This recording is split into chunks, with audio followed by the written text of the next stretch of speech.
Chapter 218. Artificial intelligences like Jarvis and Vice might only be aided by technology, but how powerful were they in the 21st century where the information network covered everything? At that moment, the abilities of both of them were finally revealed. They activated the coded system program at the same time. Using the radio and television building in the center of New York and the outer space satellite as an intermediary, a picture was forcibly loaded and appeared on any device platform in New York City in less than a second. Mobile phones, computers, surveillance screens, and even advertising screens on the busy streets abruptly projected the picture of a smiling black devil card at the same time. There was no dubbing. After a full 30 seconds of silence, everything returned to normal. This extremely strange scene stunned everyone in New York. They looked at the devil card in astonishment, feeling incredulous. A gap of more than half a century. Most people had not experienced the war era of iron and blood. They did not know that the devil did not completely represent the incarnation of evil. There was another important layer of meaning. Most of the young people thought that it was a prank, a hardcore advertisement, or a virus. Soon, they were busy with their lives and work again. Only a few people investigated the source of the picture. This was a piece of information that the older generation who lived during World War II could understand at a glance. If it was the Nissan Nation, it might have been even more memorable. After successfully completing the task given by Kale, Jarvis and Vice immediately left the radio and television building. The tour and login records were deleted, and the external data was adjusted as before. No staff noticed any abnormalities. The devil card triggered a series of chain reactions. It was like an invisible nuclear bomb that quietly exploded in New York City. The nursing home cum hospital directly under the military. The environment and medical equipment here were excellent. Only veterans with at least the rank of sergeant could apply for a free stay. Since the old people consciously followed the rules, the atmosphere in the hospital had always been quiet and peaceful. It was the military's holy land for retirement and recuperation. However, today, for some reason, many old people with white hair, holding crutches, operating wheelchairs, or with the support of their family members, approached the big screen in the hospital hall. They gathered together and stared at the devil card on it. All of them looked solemn and dignified as if they were looking at a military flag. Their turbid eyes were shining with nostalgia, longing, yearning, worship, excitement, and other emotions. The young nurses and doctors were alarmed. They rushed over to ask what was going on. However, as soon as they entered the hall, some of the veterans hissed angrily at them due to their heavy footsteps. Until the devil card disappeared from the big screen, the wrinkled faces of the old men were flushed with excitement. An old man with an inconvenient leg took the lead and stood up with difficulty.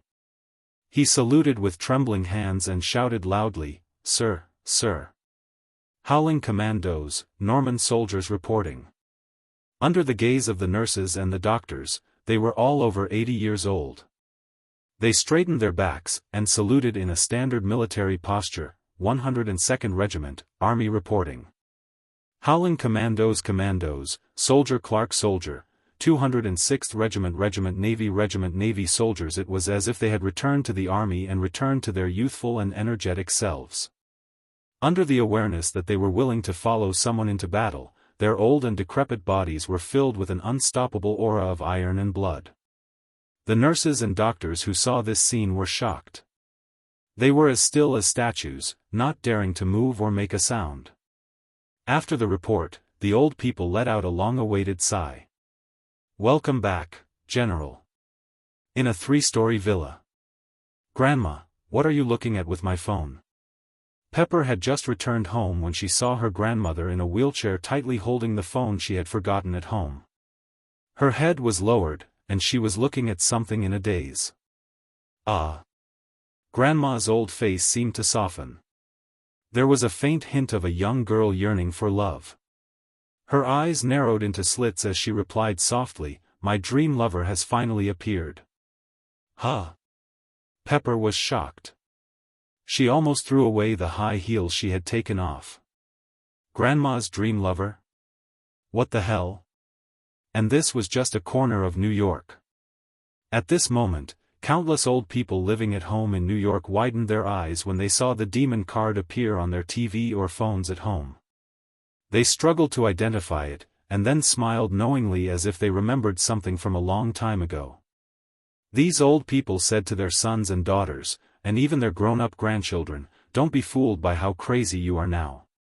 Back then, we were 100 times crazier than you. We yearned to follow someone." The young people didn't understand what the old people meant. They asked who they were talking about. The old people smiled and replied, "Look through the history books on the bookshelves, stare at the statues in the square downstairs, or go to the main entrance of the war memorial. You'll know who it is." Some people were once crowned as representatives of an era because of their supreme dedication to the world. And to this day, there was only one person on earth who had stood at the peak of the world. He himself represented an era. In a history lecture at New York University, when the black card disappeared from the projector screen, the students in the audience whispered to each other. The old professor pushed his reading glasses and changed the topic of his previous narration. In 1945, there was a legend, and also the first recognized hero. Later, he retired from the public eye and never appeared in the world again. He was the youngest Major General of the U.S. Army, the symbol of national strength, the idol of millions, and the symbol of peace. When everyone thought that that era was long gone, frozen, and buried, he suddenly returned with a strong force, awakening the collective reminiscence of the people of that era. SHELD, Headquarters, Deputy Director's Office. The door opened with a bang. A woman wearing a one-piece black leather jacket suddenly rushed out. Her bright red hair fluttered in the wind. She ignored the excitement of others and rushed downstairs. Countless SHELD employees along the way were shocked. They wanted to curse, but when they saw who the person was, they swallowed their curses and their arrogance was extinguished. A church in New York City. A bald young woman wearing a holy white robe stood by the window on the second floor with her hands behind her back. She looked down at the bustling street outside. The various advertising screens on the street were filled with the demon card. He came back in the end. From now on, the future has completely changed and messed up. Even I can't see what the future will be like. Although the woman said this, she didn't sound like she was complaining. Instead, she gently shook her head with relief. Chapter 219. Since the appearance of the demon card in the morning, New York was in an uproar. Almost everyone was talking about such topics or being pestered by the older generation at home to tell stories of the old era. For a while, New York was like a gust of wind blowing back from the recovery, causing people to recall the World War II war of the old era and the legend known as the symbol of peace. Kale. A legendary major general of a generation, a godlike hero, the man who almost single-handedly ended the World War II war. After understanding the connection between the demon card and the legendary Kale, countless people in New York went out crazily, wanting to find their idol. But when they walked on the streets, they were shocked to realize that apart from the demon card, there were no other clues indicating that Kale had returned, and there was no information revealing his location. Despite this, as the only piece of information related to Kale in more than 60 years, countless media outlets were still quickly publishing newspapers and magazines, and began to spread the information outside New York and abroad on various online platforms. Most of the headlines used by the new media were, "The Return of a Legend?" The picture accompanying the report was a color photo of Kale when he was a major, with blonde hair, wearing a Venom suit, and holding a long sword. There was also a big question mark on it to indicate the authenticity of the unknown information. Compared to the hustle and bustle of the outside world, Tawny's villa was still very quiet at this time, no different from the past. Jarvis and Vice spread the video of the demon card to the entire New York area, but they ignored their own villa, so Tawny, who had been living in the basement and making the Iron Man armor, didn't know about it. Kale, who was in the customer service on the second floor, went online and slept as usual. He was leisurely and not in a hurry. Since he was back, sooner or later, people in the outside world would know about it, so showing the demon card was not too high profile. In other words, once his identity was exposed, he would not be able to keep a low profile. Releasing the demon card but continuing to stay in Tawny's house, Kale's intention was very clear: I'm too lazy to find my old friends one by one. If you have the ability, use your own means to find me. In the past, Kale had relied on his hood and sunglasses to conceal himself. He had also indirectly revealed the location of New York. If the members of Family Cal didn't even have the means to find someone, then they would have completely let down his efforts to establish and nurture them. But I keep having the feeling that I can sense the presence of a card not far from the villa. Is it an illusion? Or did the family find me so quickly? Kale muttered to himself as he looked out the window. He didn't see anyone else. At this time, at the side of Tawny's villa, on the roof of a building across the street, Red 10, who was in a black suit, stood on the top, facing the cold wind from the high altitude.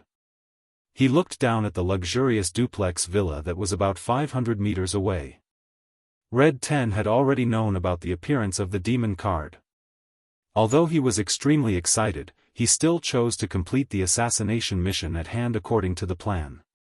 Family Cal would secretly recruit a group of children every 20 years to become the new Cal disciples. Among the previous batch of Cal disciples, only the elite Cal disciples who had been promoted to the black rank could continue to stay in the base. The rest of the Cal disciples would go out on their own and establish dependent families or forces all over the world. Luo Bu was the third batch of Cal disciples. He had inherited the name Red 10. As the first batch of Cal disciples, his grandfather had spent a huge amount of family contribution points to send him to Family Cal when he was young. In Family Cal, they could continuously obtain abilities, transcendental evolution, and explore immortality. No Cal disciple was willing to leave the main base that was the Holy Land. If the Master is really back, I can use this opportunity to perfectly complete the mission in New York and perform well. Red 10 took a deep breath and took out a photo from his pocket. It was taken from a candid angle. It was a bit blurry and was also partially blocked by Tawny. He could only see that the target was a silver-haired young man wearing a hood and sunglasses. Red 10's eyes were cold.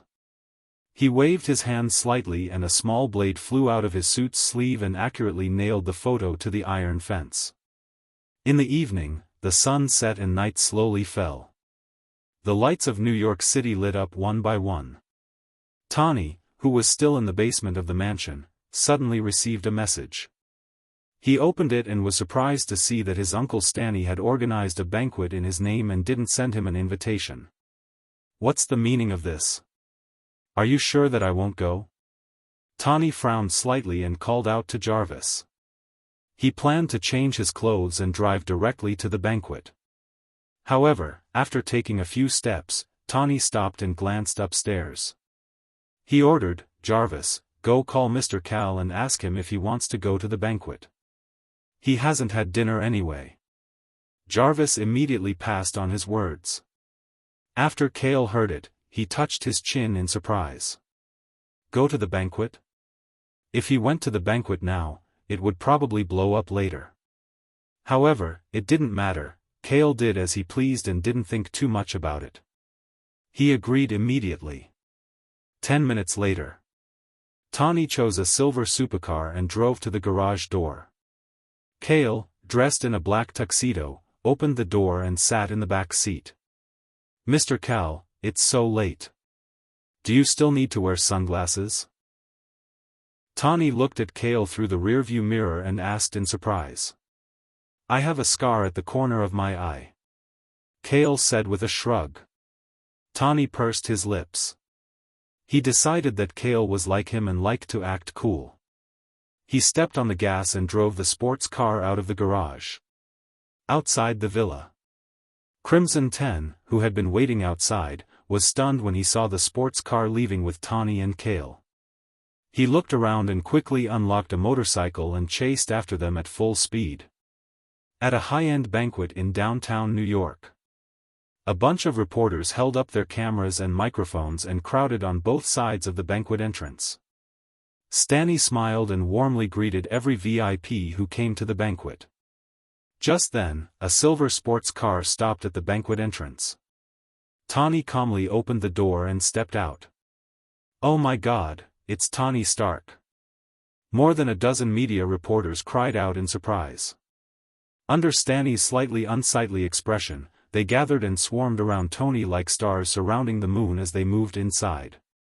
In the back seat of the sports car, Cale secretly shook his head. Tony was really a weapon to attract attention. He easily opened the back door and got out. Everyone's eyes were focused on Tony and no one noticed him. "Mr. Stark, I hope you can answer a question." The reporters chased after him. Tony thought they were going to ask about the closure of the weapons manufacturing department and didn't want to pay attention to them. He didn't expect several reporters to have fanatical faces and quickly asked questions.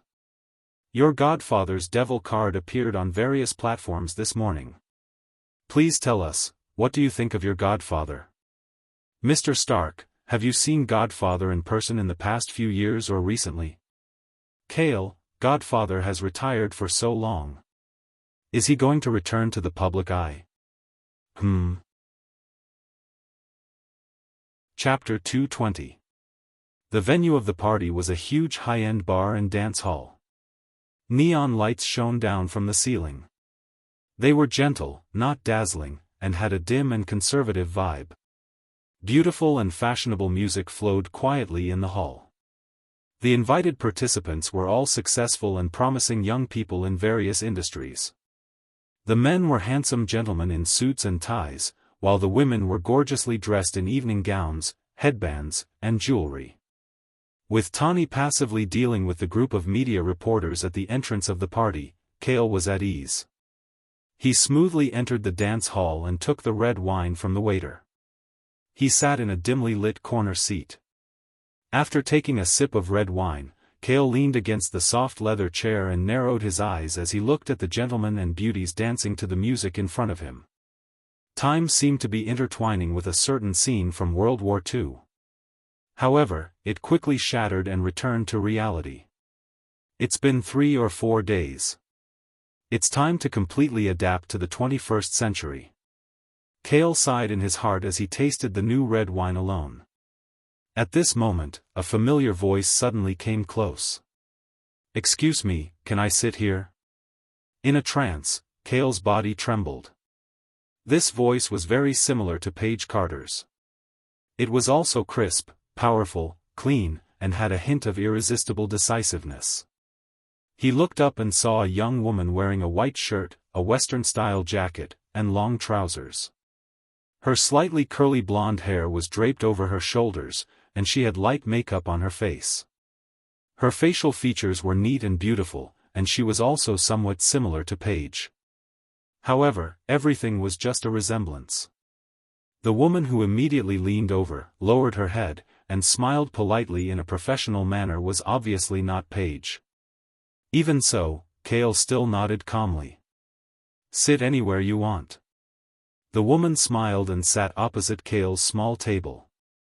Her pair of bright eyes carefully sized up Cale, and a thoughtful expression appeared on her pretty face.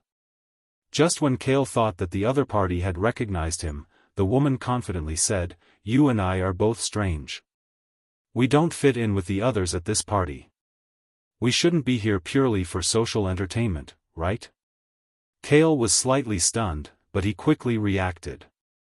He now maintained the appearance of a young man of 23 years old, even younger than when the Major General retired. After 63 years, this had become the blind spot of ordinary people in society. Many people had preconceived notions and thought that the legendary great man who symbolized peace was now inevitably a 90-year-old old man with a thin body and white hair. This was also why Cale, who only wore sunglasses and had turned from blonde to silver hair, walked on the bustling streets, until now, even when he showed the devil card. "You guessed it." The woman looked at his stunned face, covered her mouth and chuckled. Her beautiful eyes blinked playfully, and she lowered her voice and said, "To tell you the truth, my name is Ellie Carter.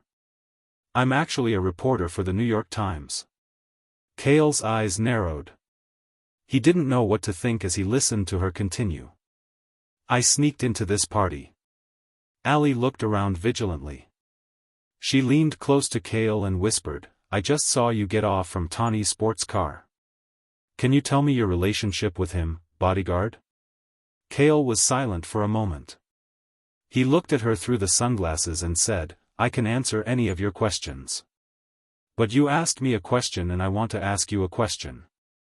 Allie heard the first half of the sentence and couldn't help but be happy. The second half stunned her, but she quickly agreed to this condition. "Okay, then I'll answer your first question. I'm not Tawny's bodyguard. I'm his creditor." Cale shrugged. Selling out Tawny was worth it. Creditor? Allie was really scared by this identity. The creditor of a billionaire, this was a naked headline. The naive Allie didn't know that tonight's news headlines were really outrageous. "Now, it's my turn to ask." Cale took a deep breath and asked, "What's your relationship with Paige Carter?" Allie heard this question and looked at him strangely. She answered, "Grandma Paige is my grandfather's sister."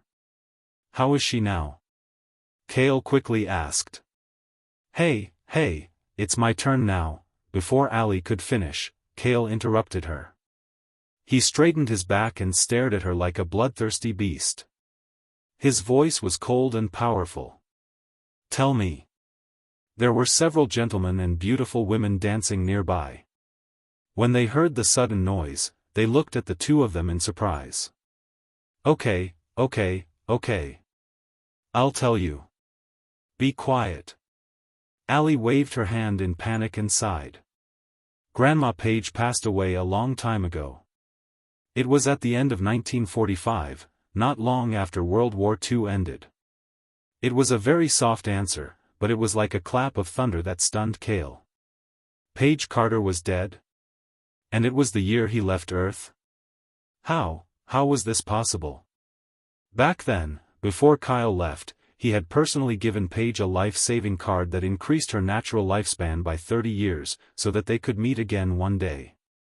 How did she die? Who killed her? Cale asked calmly. His tone was normal, but the wine glass he put down cracked from the overflowing power. It was like a volcano that was about to erupt. Grandma Paige died of an illness. I don't know what illness it was, and the elders never mentioned it. But when Grandma Paige passed away, I heard that she was very peaceful. There was no pain, and she even had a smile on her face. In her hand. Allie hesitated and said slowly, she was holding a photo frame in her hand. It was a photo taken with the symbol of peace and Captain America at the World War II base. Cale fell silent. He raised his glass and drank all the wine. When he put it down, the glass had completely shattered into a pile of glass shards. Was he sad? No, after the baptism of the cruel World War II and the transformation of his genes, his spirit and body were extremely strong. He could no longer experience the feeling of sadness. Cale was only absent-minded for a moment. He pursed his lips and sat quietly. His handsome side profile was hidden in the shadows of the lights. Allie looked at the silver-haired young man in front of her. She didn't know why, but she felt an indescribable sadness from him. It made her feel so emotional that tears flowed down her face like pearls. She didn't know why, but she had the urge to reach out and hug him. Coincidentally, at this moment, a large number of exclamations sounded in the ballroom. An extremely beautiful Oriental beauty appeared at the entrance of the ballroom. Coupled with her noble and cold temperament, she was like a black rose blooming in the night. She had long, black hair that reached her waist, and a pair of beautiful eyes that were as clear and bright as gemstones. Her Asian face was exquisite and impeccable, and the luxurious black dress wrapped around her curvaceous body, outlining her perfect curves. The Oriental beauty walked elegantly into the ballroom. The moment she walked into the ballroom, she became the heroine of the party without a doubt. All the upper-class women who spent a lot of effort to dress up were goddesses, but they paled in comparison to her. And those gentlemen who had seen and slept with countless women were stunned at this moment. They swallowed their saliva. The Oriental beauty glanced around coldly, ignoring the others. Her eyes quickly fell on the corner where Kale was sitting, and a charming smile bloomed on her face. Chapter 221. A beauty of the highest quality. She's my dance partner, don't take her from me. F***ck off, she's mine. $100,000 per person, give me a chance. F***cku, for a moment, in the entire hall, the young man who was a gentleman just a moment ago began to ignore his dance partner and almost got into a fight over the appearance of the Oriental beauty. To use an Oriental idiom, femme fatale, it was probably just like that. My God, why is she here today? Ellie wiped her tears. When she saw the woman who was the center of attention at the entrance of the hall, her mouth could not help but open wide, her slightly red eyes were filled with surprise. Headline. Another headline. Kale recovered from his momentary absent-mindedness. He was now undoubtedly a powerhouse, or rather, a high-level creature that was 100 times more powerful than humans. Some emotions were infinitely weakened, his temperament inclined towards indifference. Hearing Ellie's exclamation, Kale raised his eyes, his gaze coincidentally met with the Oriental beauty's gaze. Yutong? He whispered to himself, there was a hint of surprise in his words. Although she had grown up a lot and was no longer as immature and cute as before, her aura and the ability card that was given to her would never change. What rain, that's the Black Queen of Queens. Ellie's face was flushed. As a woman, she was a little attracted by her charm, she said excitedly, the big sister of the mysterious underground organization in Queens, beauty, strength, and wealth, she's known as the perfect woman. I heard that all the celebrities in New York, even the president, wanted to invite her to dinner, but she didn't give face to anyone. She hasn't attended any banquets in the past few years. I didn't expect her to appear here tonight. Big sister, perfect woman? The corner of Kale's mouth twitched slightly, the previous absent-mindedness and reminiscence were swept away in an instant. Was this describing the fair and tender Lolita who followed behind him all day long and loved to crawl into his arms? Yes, so many years have passed, you should have grown up. Kale shook his head gently, stood up from his seat, and took a step forward under Ellie's surprised gaze. From the moment the Black Queen appeared, she had been looking straight at Kyle. Her gaze did not shift in the slightest as she walked towards him. I'll go first. I'll go and invite him first. Stop pushing. In the banquet hall, a group of young gentlemen excitedly rushed forward. However, before they could get within 5 meters of the Black Queen, they suddenly hit an invisible air wall and fell to the ground with their butts. It was as if there was a mysterious force that was pushing them out of the room. Strange, why can't I pass? The gentlemen were horrified and were forced to step back to give up enough space. They couldn't even get close to the Black Queen, let alone invite her. The Black Queen slowly walked through the center of the banquet hall, and all the gentlemen and ladies around her stepped back until she stopped in front of Kale. At this moment, Ellie looked at the person in front of her and felt even more stunned and surprised. Even her beautiful face was flushed with excitement and she was completely speechless. Kale, on the other hand, was very natural. He calmly stretched out his hand and said to the Black Queen, I'm not in a good mood. Dance with me. Seeing this scene, Ellie was shocked. What kind of invitation was this? Not to mention that there was something wrong with the cold tone, the person he was inviting was the Black Queen. However, what happened next made Ellie doubt her life and was completely stunned.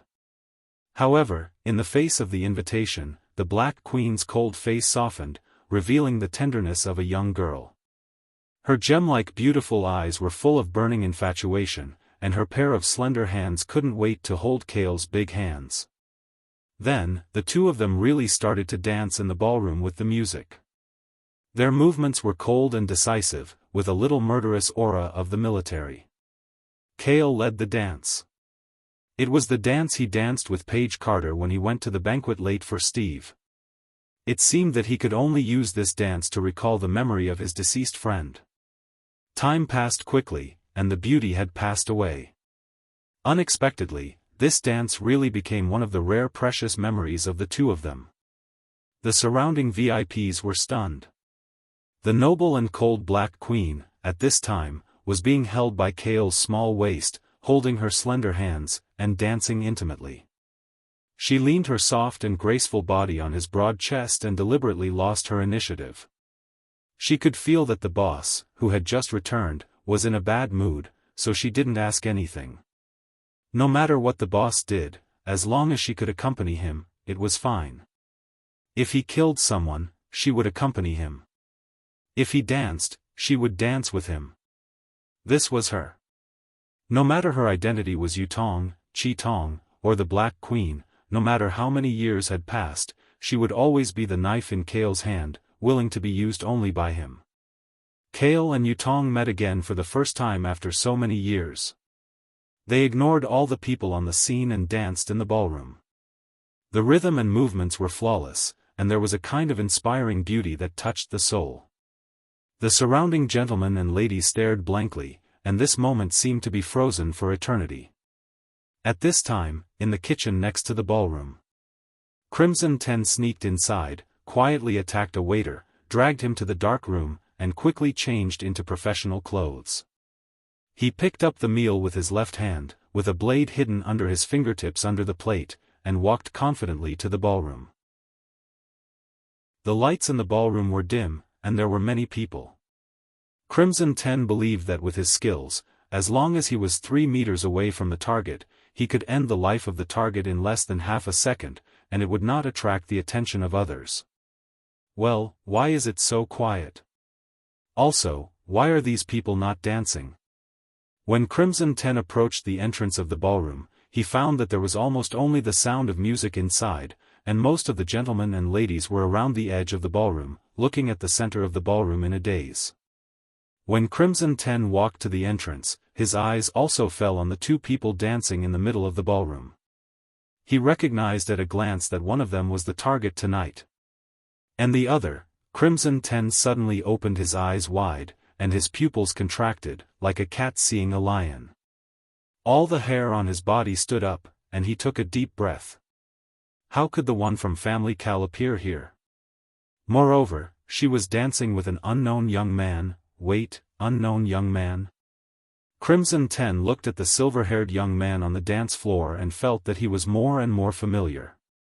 Cold sweat broke out on his forehead, and he thought of a terrifying possibility with a high probability. Let's look again, let's look again. He pulled himself together and breathed rapidly, carefully looking at the silver-haired young man from head to toe. The figure and the side of his face gradually overlapped with the portrait of the family master hanging in the family base. Without hesitation, Crimson 10 decisively turned around, and the tray in his hand fell to the ground. He did not know, and rushed out of the ballroom and the party venue as if he was running for his life. F***CK. F***CK. F***CK. After rushing out of the party venue, Crimson 10 was still in shock. His eyes were bloodshot, and his veins were bulging. His face was twisted with fear and anger, and he gritted his teeth and spat out word by word. Chapter 222. Beep beep. Stanny was still standing at the entrance of the gala, watching Tony interact with a group of reporters.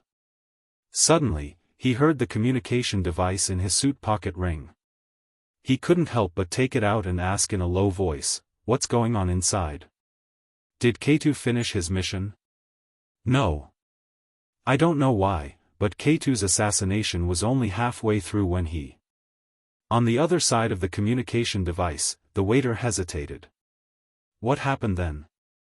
Tell me." Stanny asked coldly. "He just ran away," the underling answered. Even he thought it was unbelievable. What happened to the professional assassin? K2 ran away before he even took action. Stanley heard and opened his mouth wide in shock. Was there such a thing? Could it be a scam? I've already transferred $100 million to him. That bastard Daegu even said he was reliable. Stanley blew his beard angrily. He thought for a moment and said in a low voice, "Luckily, I didn't put everything on others. Tell the people in the ballroom to take action. There's no need to act anymore. Just kill the target and leave the ballroom." Yes. The underling accepted the order. Inside the ballroom of the party, Kale and the Black Queen were dancing skillfully towards the latter half of a classical song. The man was tall and the woman was beautiful. Their dancing skills were not inferior to a master dancer. Even a normal ballroom dance had a new charm and beauty to it. Ellie was sitting next to them. She was a bit mesmerized. She hated that she didn't bring a cameraman with her. The music was coming to an end. The two were at the climax of the dance. Just then, Ellie noticed from the corner of her eyes that a few tall men in suits suddenly rushed out from the crowd of VIPs. They were wearing black hoods and one of their hands was in the inner pocket of their suits. It was obvious that they were holding something. It was a gun. As a reporter from the New York Times, Ellie was quick to judge the situation. She shouted in shock, "Be careful. There's a terrorist." As soon as she finished speaking, the men in suits took out their black pistols and aimed at Kale in the center of the ballroom. They pulled the trigger without hesitation. Bang! Bang! Bang! A few gunshots rang out in the ballroom. Instantly, the VIPs who were attending the party screamed. They shrunk their heads and bodies in fear and frantically ran out of the ballroom. Outside the entrance of the party, gunshots rang out in the ballroom, and the VIPs fled. Everything happened too suddenly. A group of media reporters hurriedly made way for them. At the same time, they aimed their cameras at the fleeing VIPs and directly turned it into a live broadcast. Tawny subconsciously looked at his sports car. When he saw that Kale wasn't in the back seat, he hesitated for half a second. Then, he braced himself and ran in the opposite direction of where people were running, which was the ballroom of the party. For some reason, Tawny gradually recalled Mr. Card's appearance and words over the past few days after learning about the Devil Card incident from the media. The sense of familiarity that arose spontaneously grew stronger. At the entrance of the banquet hall, Tawny bumped into the crowd of VIPs who had escaped from inside. It was difficult for him to move. "Damn it, why didn't I bring the Iron Man armor with me?" he complained, but his eyes were firm. Inside the ballroom, gunshots rang out one after another. Ellie hid behind the table for the first time, worried about Kale and the Black Queen. When she turned her eyes back to the center of the ballroom in a slight panic, she was stunned again. After experiencing several waves of gun attacks, Kale and the Black Queen acted as if nothing had happened. The two were still dancing to the rhythm of the music, as if they wanted to finish the song completely, treating the terrorists with pistols around them as decorations. This scene, not only Ellie was stunned, but even 5 or 6 terrorists were stunned. They stared blankly at the two people who didn't treat the enemy as human beings. What was even more shocking was that the bullets that were shot at Kale before were all still and suspended 3 meters away from the two people. No one noticed that at this time, the Black Queen's beautiful eyes were slightly glowing with silver-white pupils. Outside the party venue, the media reporters and VIPs were in a mess, and screams came one after another. Stanley hid in a corner with his hands behind his back and watched coldly. He saw Tawny taking the risk to rush into the ballroom and didn't stop him. Instead, he sneered again and again. "Just in time, you can collect his body when you go over. Take it as my warning." Stanley smiled. He was sure that Mr. Naka was basically dead when the gunshots started. "Everyone, calm down. I just called the police. I believe the police will soon." Stanley estimated that it was about time. He coughed and walked out of the corner to calm the crowd. Before he could finish his words, the sound of police sirens suddenly came from not far away. This efficiency, how can it be so fast? Stanley's face changed slightly. He turned around and looked at the road. The next moment, his eyes widened in shock.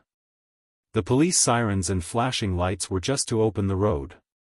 Behind them, there were more than a dozen military green armored vehicles with their own turrets. Behind them was a bulletproof military vehicle with thickened steel plates. Stanley was in a daze. Then, a buzzing sound came from above his head. He looked up with difficulty and saw military green helicopters gathering at the venue. More than a dozen of them filled the night sky. Was this the scale of a war? Stanley was still in a daze. All kinds of vehicles were already parked on the road. Fully armed police and soldiers poured out of the open doors to lead the evacuation of the crowd outside. The helicopters hovered at a fixed height. Ropes were thrown down from the cabin, and special forces and agents descended.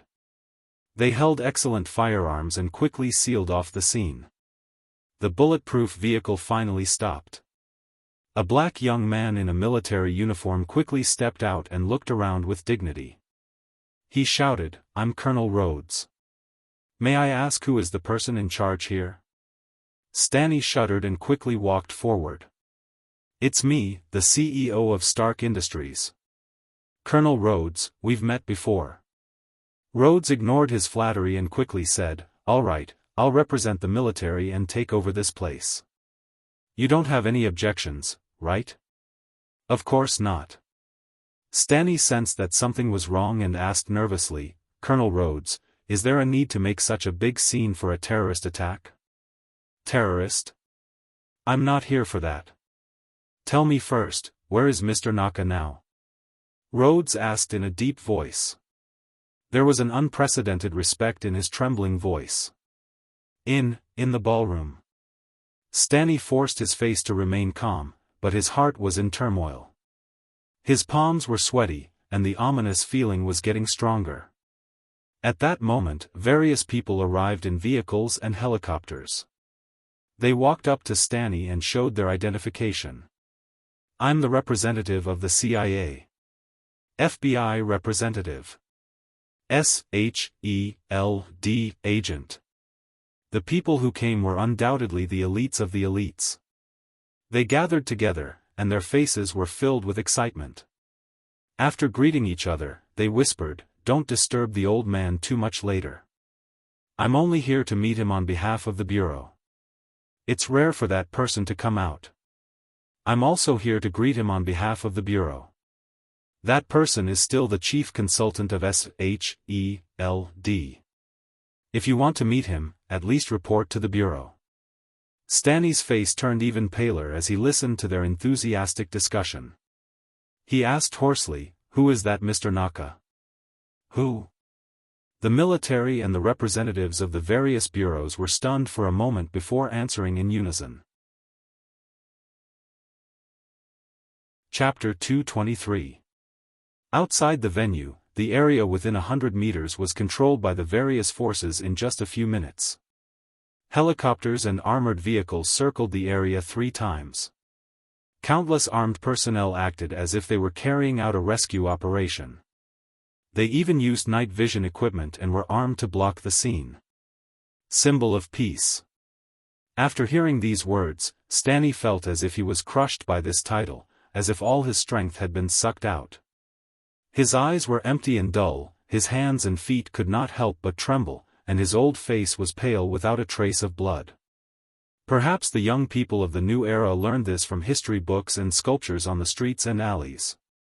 They regarded that person as a national spiritual symbol, a hero, an idol, or a legendary figure.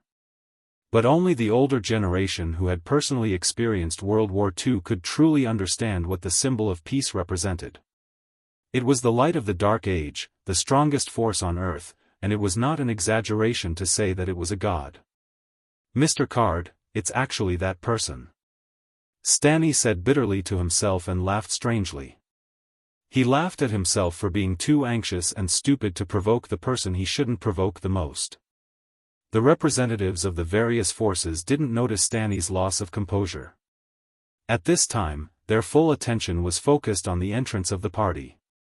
Just as they planned to let the special forces and agents enter first, a slight buzzing noise suddenly sounded in the night sky above their heads. It came from the engine and turbulent airflow, and it was sharper and more powerful than the helicopter's propeller. When everyone raised their heads in bewilderment, a black steel fighter broke away from its stealth camouflage and suddenly appeared in the air less than 50 meters away. It forced a dozen military helicopters to make way for it as it quickly and gently landed on the lawn at the entrance of the party. The cabin deck opened downwards. A one-eyed, bald, dark-skinned middle-aged man in a black trench coat walked out in a domineering manner. Behind him was Coulson, who was wearing a full suit. Former director of SHELD, Nick Fry. When the representatives saw the newcomer, their expressions suddenly changed, and they quickly saluted him with enough respect. The insiders all knew that Nick Fury was Major General Kyle's right-hand man when he was in the military. He had single-handedly brought him up during World War II.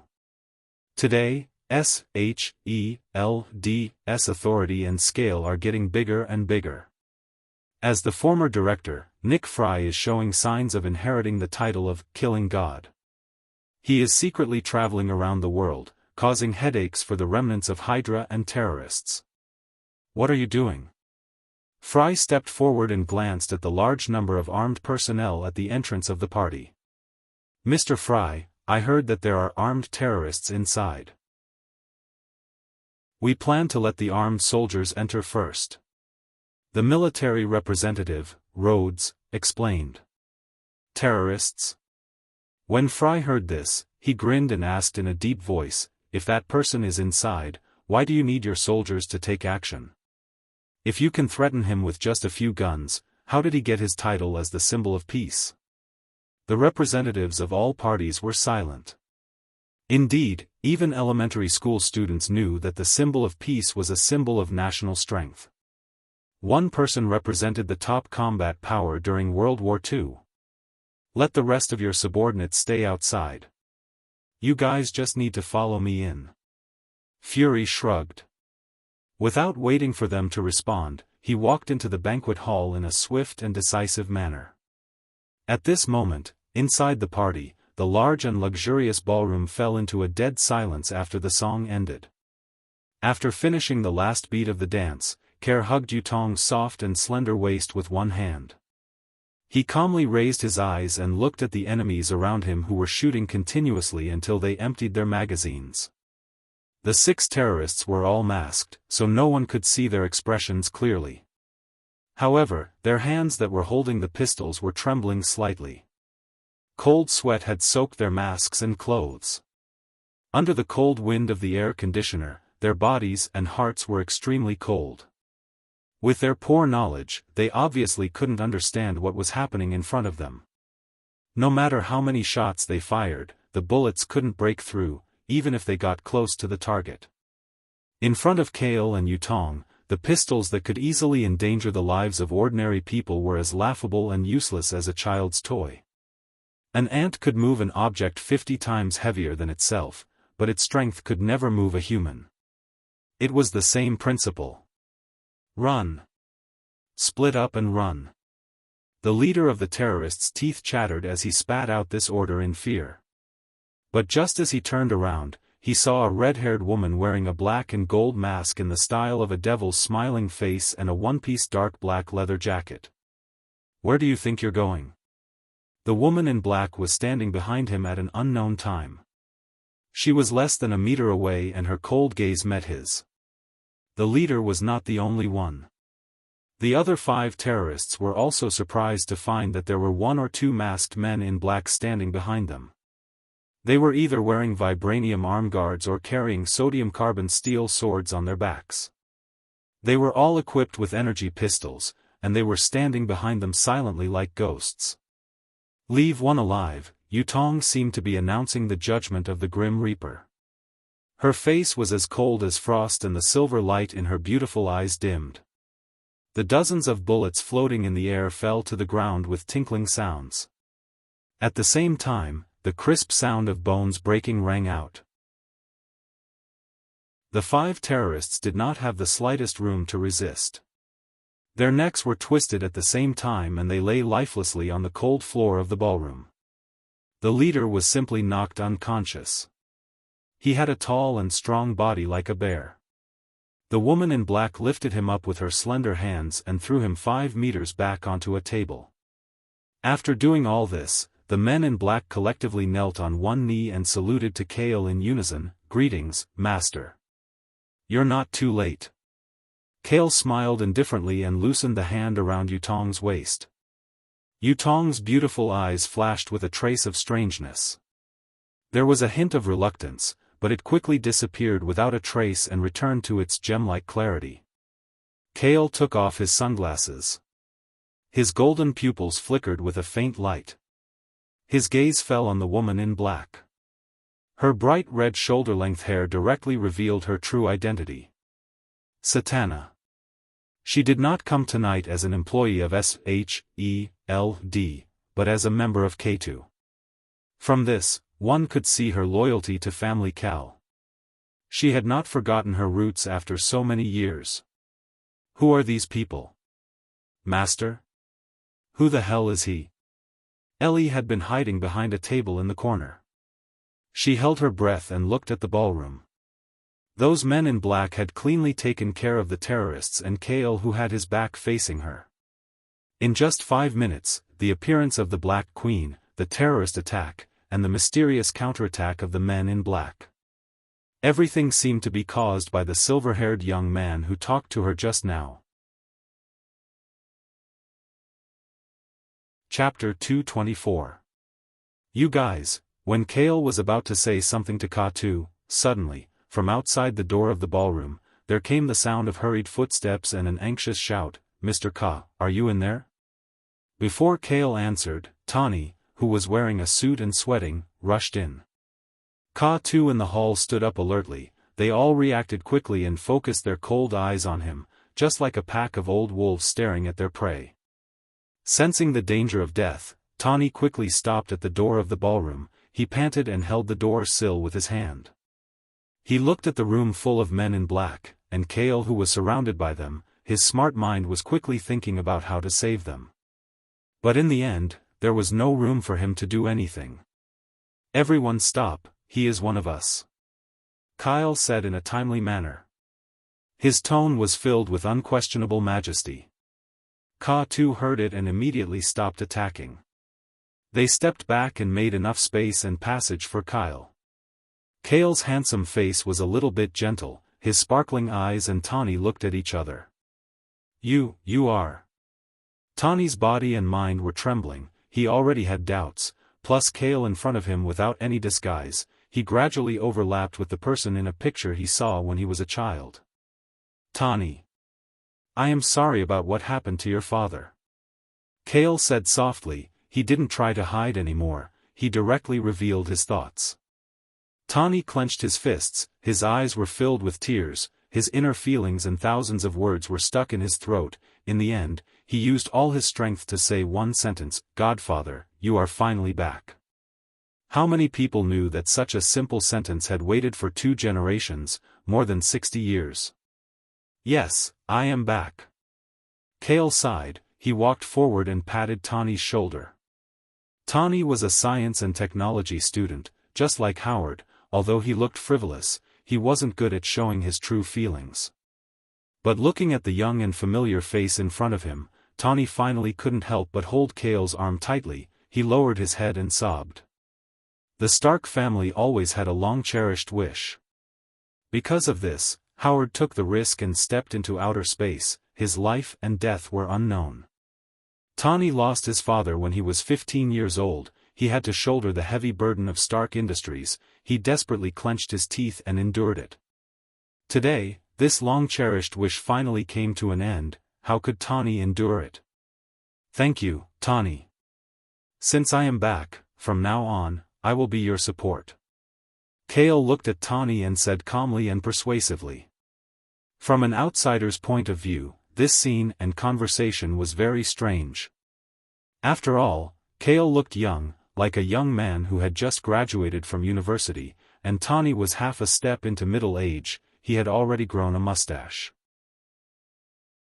The two of them, who were more than 10 years old and looked different in age, were talking as if their seniority was reversed.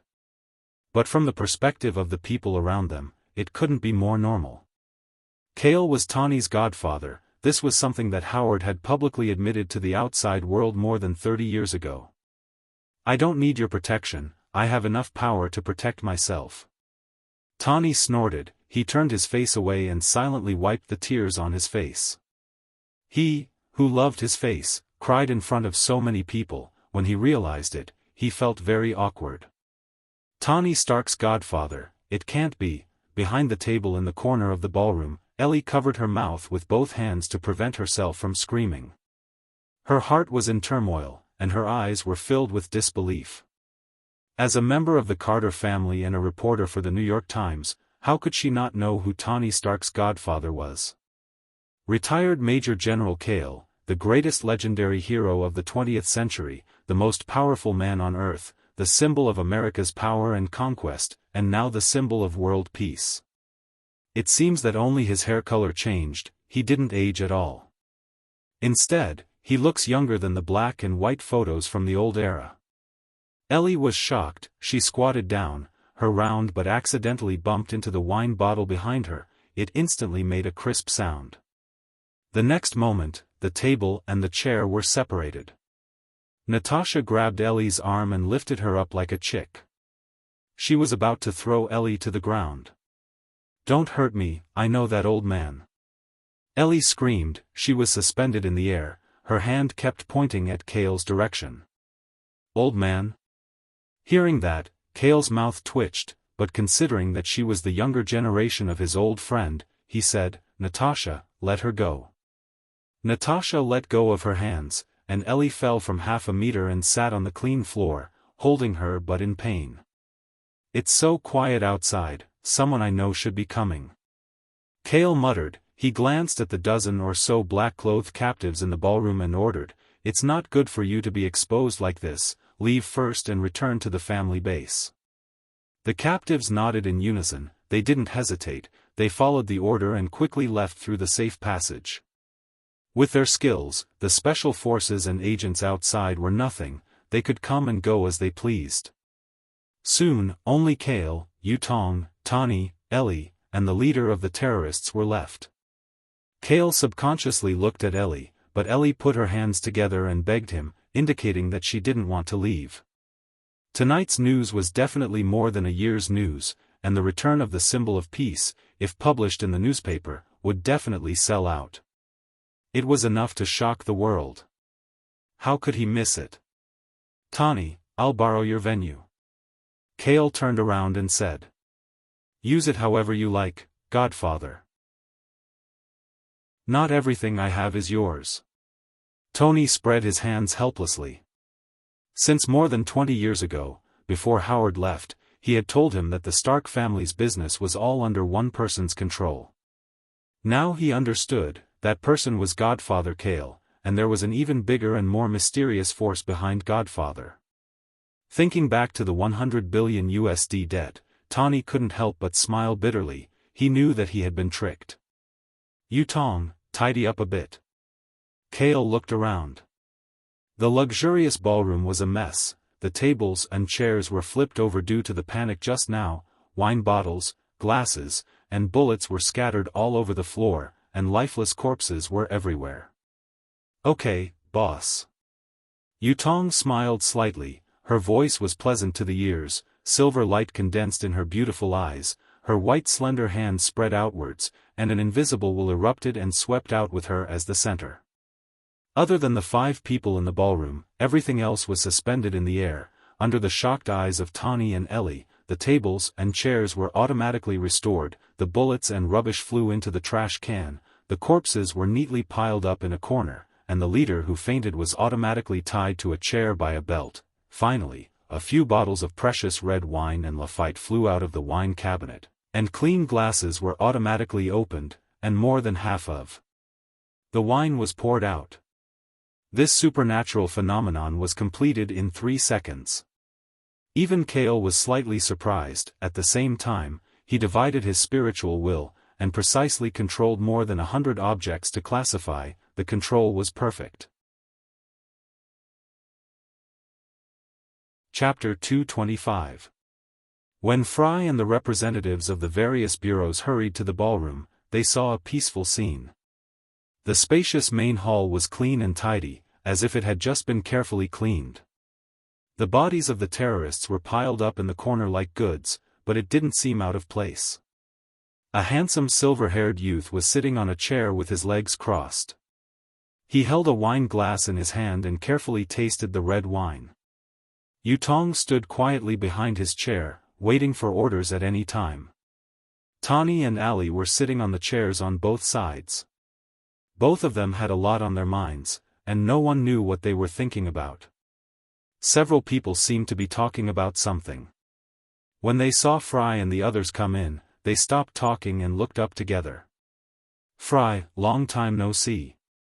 The silver-haired youth looked up at Fry, who was the leader of the people in front of him. He nodded slightly, and the corner of his mouth quietly rose. Yes. Kale, long time no see. Fry shook his head and sighed. Looking at Kale sitting in front of him, he had a strong feeling of unreality. After parting, they met again more than 60 years later, and Kale was as young as the day when he went to the battlefield. He ignored the torment of time, and his age didn't change at all. Fry, even with the infinite formula potion, and the body's aging was infinitely suppressed, but his body was still that of an ordinary human. He inevitably aged about 10 years, and now he looked like he had stepped into the vicissitudes of life. As the representative of the military, Rhodes, and the other representatives of the various bureaus listened to the conversation between the two, and looked at the familiar Kale sitting on the main seat, they were incomparably shocked. Although their superiors had already given them a hint, when they saw the living legend sitting in front of them with their own eyes, and the face that was exactly the same as the face of the highest profile more than 60 years ago, it still broke their common sense and made them speechless. Well, you can find a place to sit. There are some things that I can answer for you one by one. Kale glanced at the crowd and said calmly, and took a sip of red wine unhurriedly. Fry didn't hesitate. He walked over and sat on a chair. He didn't forget to pour himself a glass of wine. The rest of the representatives looked at each other and sat down in the ballroom after making up their minds. The ballroom, which had been attacked by terrorists earlier, suddenly became some kind of important national-level parliament, solemn and sacred. However, the bureaucrats and military officers, who used to be full of power, were all quiet after taking their seats. Everyone knew who the star of the night was. No matter who came, they would not be able to steal his limelight. I'm a little late. I'm not late, right? At this moment, along with a gentle and powerful female voice, a beautiful figure stepped in from the entrance of the ballroom. Her dark red hair was swaying like a rattle drum. The woman was only wearing a set of black smooth leather clothes, showing off her devilish figure. Her voluptuous curves were tempting to commit crimes. Below the zipper, a pair of proud twin peaks stood tall. The new deputy director of SHELD, Natasha Romanoff. I knew this woman would definitely come. The Black Widow that carries poison in the darkness, the representatives of each bureau whispered among themselves. There was a lot of fear in their voices. Sit down.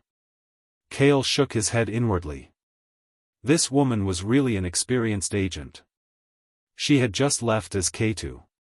She only took a walk outside, took off her mask, and came as a representative of SHELD. Natasha smiled and gracefully strode forward like a cat. She then sat down on the chair next to Ellie. Ellie shrunk her body timidly. She recognized Natasha. It was the violent woman who had almost thrown her to the ground.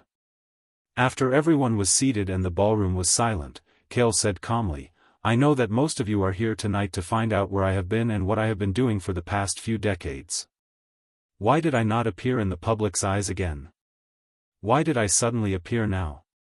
The representatives of each bureau smiled awkwardly. Indeed, they really wanted to know. Not only them, but all of New York, all of America, and even all of the world wanted to find out the answer to this question. The answer is very simple. Cale said straightforwardly, in 1945, not long after the end of World War II, a few months after I resigned from the position of Major General, I left Earth and went to outer space. I did not return until recently.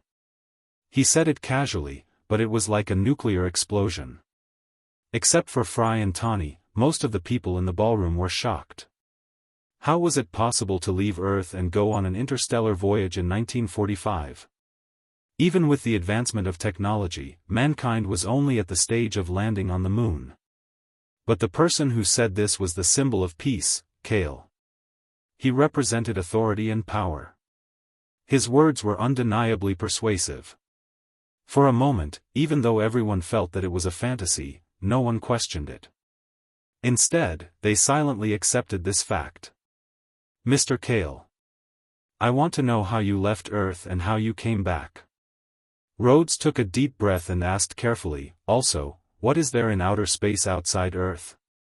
The two questions he asked were the most important points. Suddenly, almost everyone in the ballroom looked at Cale expectantly. The method I used to leave and return to Earth is not something an ordinary person can use. Cale said this because he did not want to reveal the existence of the Rainbow Bridge. He paused and said with a smile, as for what is outside Earth. Vice, show them. Cale snapped his fingers.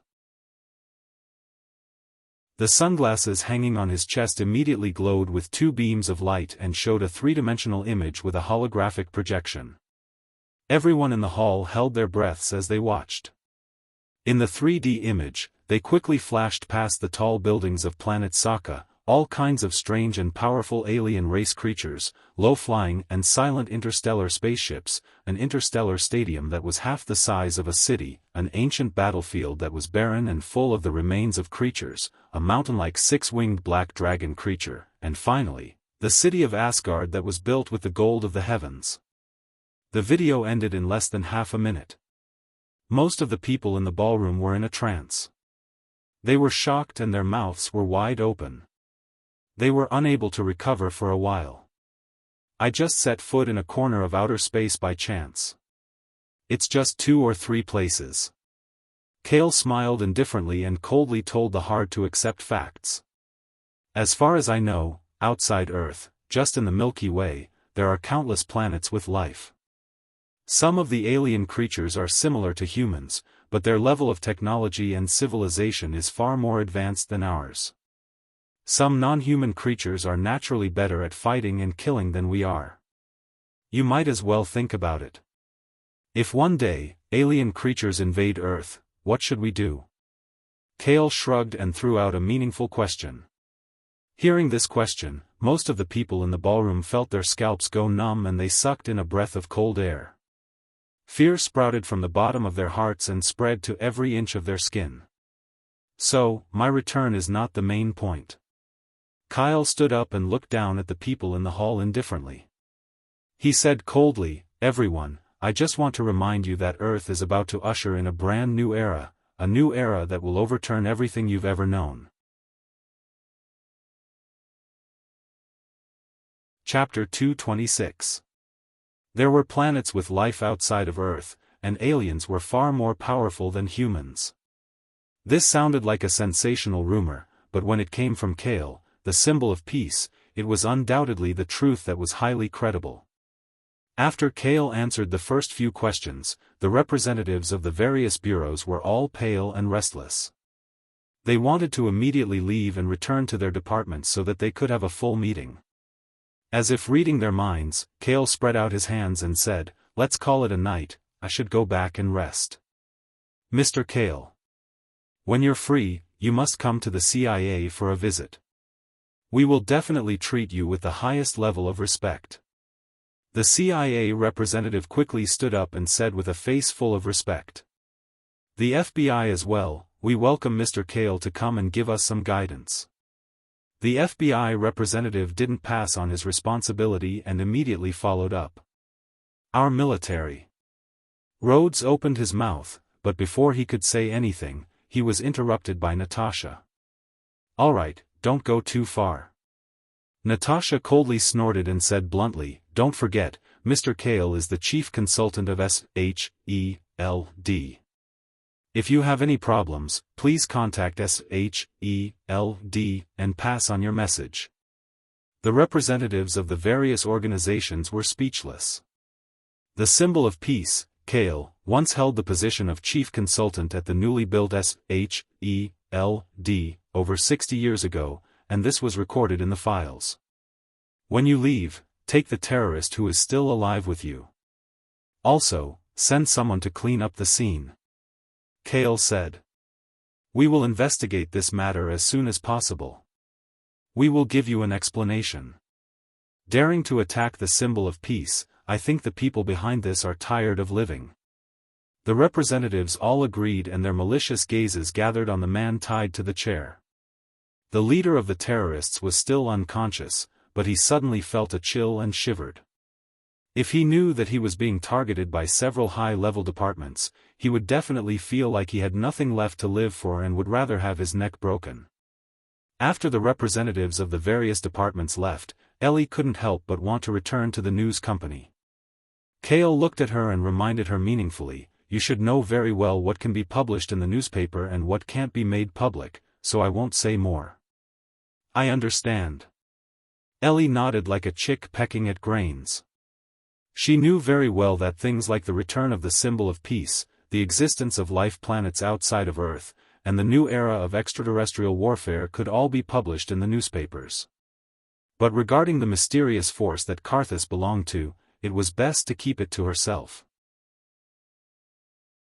After Ellie left, Kale's gaze fell on Tawny, who was still in a daze, and said calmly, Tawny, you also know just now that there are many planets with life outside of Earth. Your father, Howard, is very likely to be alive on one of them. In the future, I will definitely step into outer space again and find them. If you have that kind of heart, then strengthen and arm yourself well. At the very least, you must have enough ability to protect yourself. Kale's words directly hit Tawny's heart. Clenching his fists, Tawny stood up from his seat, looked straight at Kale, and said with a little confusion, Godfather. I don't know if what I'm going to do in the future is right in other people's eyes. Why do you have to look at what other people think?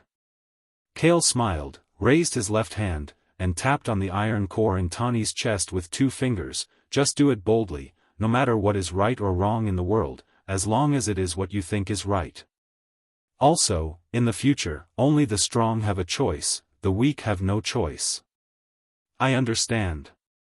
Tawny nodded, his eyes were firm, Godfather. I still have things to do, so I'll leave first. Go. Kale patted his shoulder. Tawny immediately walked out of the ballroom without looking back. Looking at his back, Kale vaguely saw a trace of Howard's shadow. A will that was like scrap iron would eventually be forged into an unyielding steel. Iron Man, done. Kale whispered to himself and turned around. At this time, Fry and Natasha had approached. Fry looked at him in surprise and asked curiously, Kale, why did you say something about aliens? Once the news spreads, I'm afraid the whole world will be in an uproar tomorrow, causing panic and social unrest. Because it's the truth. Kale chuckled, only an ostrich would be willing to bury its head under the sand in the face of imminent danger, deceiving itself and others. I'm not an ostrich. He paused and continued, instead of letting the world experience despair and pain after the alien war, only then will they learn their lesson. It's better for me to break the world's old framework and let them be prepared and vigilant in advance. Fry and Natasha both nodded, not fully understanding, and looked at the man in front of them with more respect and admiration. If in the past, Kale was the eagle in the sky, flying out of the shackles of the Earth's well, overlooking the stars and the sea from the sky. Now, Kale was like the incarnation of a flying dragon soaring freely in the sky, casually grabbing the ground and breaking the well, allowing the people in the well to see a corner of the stars and the sea in advance. The next morning, tens of thousands of people in the bustling city, according to the boring routine, went out early in the morning, bought breakfast on the roadside, and went to the newspaper shop to buy a newspaper. But when people came to the newspaper shop, they were surprised to find many office workers around the door of the shop. 3 or 4 people were holding a newspaper and reading it seriously. "Boss, give me a copy of the New York Times." As one of the tens of thousands of office workers, Scott Lang held his briefcase and shouted into the newspaper shop as if it was his habit. "The New York Times?" "No, 1,000 copies, they were all sold out." The boss replied. "Sold out?" Scott was shocked. "You still don't know, right? Something big happened. Today's New York Times is basically sold out everywhere." The boss sighed. The newspaper was sold out, but he was not happy at all. Instead, his face was gloomy. "What's going on?" Scott asked in surprise. He moved closer to a young man holding the New York Times. When his eyes fell on the newspaper's page, his heart trembled.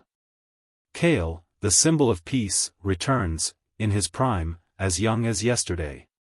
This was only a small headline, but it was enough to shock people. But the more shocking headlines were still to come. The first man in the history of Earth to step out of Earth and go to the stars. Extraterrestrial remarks of the symbol of peace. Beyond Earth, there are high-level extraterrestrial creatures. The legendary hero says, the future strong enemy of mankind comes from outer space. Every headline was black and bold, shocking and stimulating people's eyes. "My God, what's going on?" Scott's eyes widened. He wanted to snatch the New York Times and read it carefully. The New York Times was the authority in the news industry. Naturally, it would not publish any false information. If the news on it was true. Chapter 227. Kale, the symbol of peace, had disappeared from the public eye for 63 years. He had actually left Earth for outer space and returned to personally verify the existence of advanced extraterrestrial races.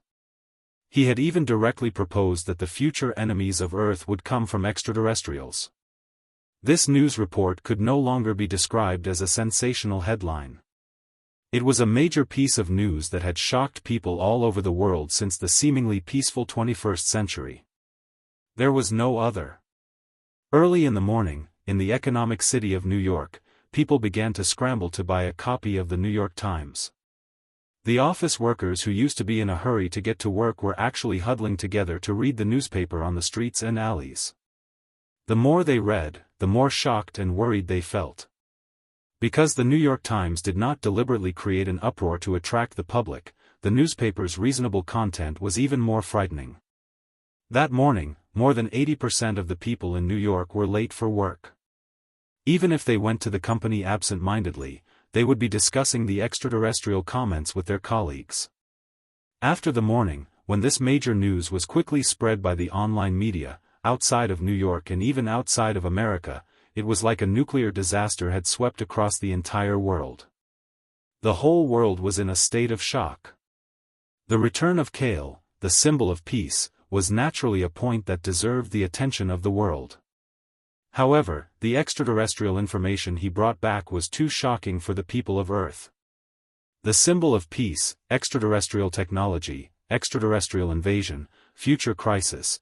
In just half a day, this topic that caused people to panic suddenly became the focus of the global discussion. Countless famous scientists and experts stood up to express their opinions. Some opposed, some supported. Some suggested to establish friendly relations with extraterrestrial races in advance. Some suggested that countries should establish a plan to deal with extraterrestrial invasion as soon as possible. There were also people who treated it as a fallacy, saying that it was best to interrogate the person involved in the rumor. Regarding the last point, the general public scolded angrily, brainless experts. After all, the person who proposed and confirmed the extraterrestrial comments was the symbol of peace, Kale. Go back and flip through the history books. As early as the darkest and most chaotic period of World War II, he had single-handedly forced Nissan to surrender. He had monopolized a series of titles that represented strength and brutality, such as the Devil, the God of Killing, the Tyrant, and a series of other titles that represented strength and brutality. He was the strongest living legend of the current generation, known as the symbol of peace, the invincible hero. Arrest Kale for interrogation? Was there something wrong with his brain? Of course, the media and scientific organizations from all over the world didn't dare to trouble Kale. They were smart enough to contact the U.S. senators and the military, and used various methods to find out the opinions of the U.S. leaders on this matter. Soon, they received insider information. The various agencies in the United States held an emergency high-level meeting late last night. The discussion lasted until the next morning. Most of the personnel were still lying at home, unconscious. Regarding the extraterrestrial theory, the various U.S. agencies and even the president responded very subtly. Their attitude was neutral, neither accepting it as fact, nor clarifying it as a fallacy. In fact, the American officials really wanted to suppress these comments to prevent the citizens from panicking and causing economic depression and crime to rise. But the problem was that Kale was the one who made the extraterrestrial comments. He was the only person the U.S. could not control. And if there really was an extraterrestrial invasion in the future, the U.S., who suppressed the extraterrestrial comments now, would really become sinners nailed to the pillars of history. Under Kale's intentional push, the wheel of time had already begun to turn. No one dared to stop it, and the only thing they could do was accept it and think of countermeasures. The silence of the U.S. indirectly acquiesced to the extraterrestrial comments. All of a sudden, the global media no longer openly questioned it. They began to report the relevant news seriously, and started a long-term focused discussion with the people. Knowing that the world was about to change, they had to prepare a light source and a protective umbrella to deal with it. And Kale, the symbol of peace, could be the light that shines through the darkness. But where was the protective umbrella of the earth? Just as the world was in a panic and heated discussion, a golden-red Iron Man appeared out of nowhere. In less than half a day. The Iron Man, armed with supersonic flight engines and laser cannons, flew across the vast sea from the United States to the Middle East. He completely defeated terrorists with sufficient ammunition in various parts of the Middle East and rescued the local civilians. The Iron Man's steel armor not only ignored bullets, but even tanks and missiles couldn't stop him. He crushed all kinds of high-tech weapons along the way, and while using violence to curb violence, he also ensured a frighteningly high rescue survival rate.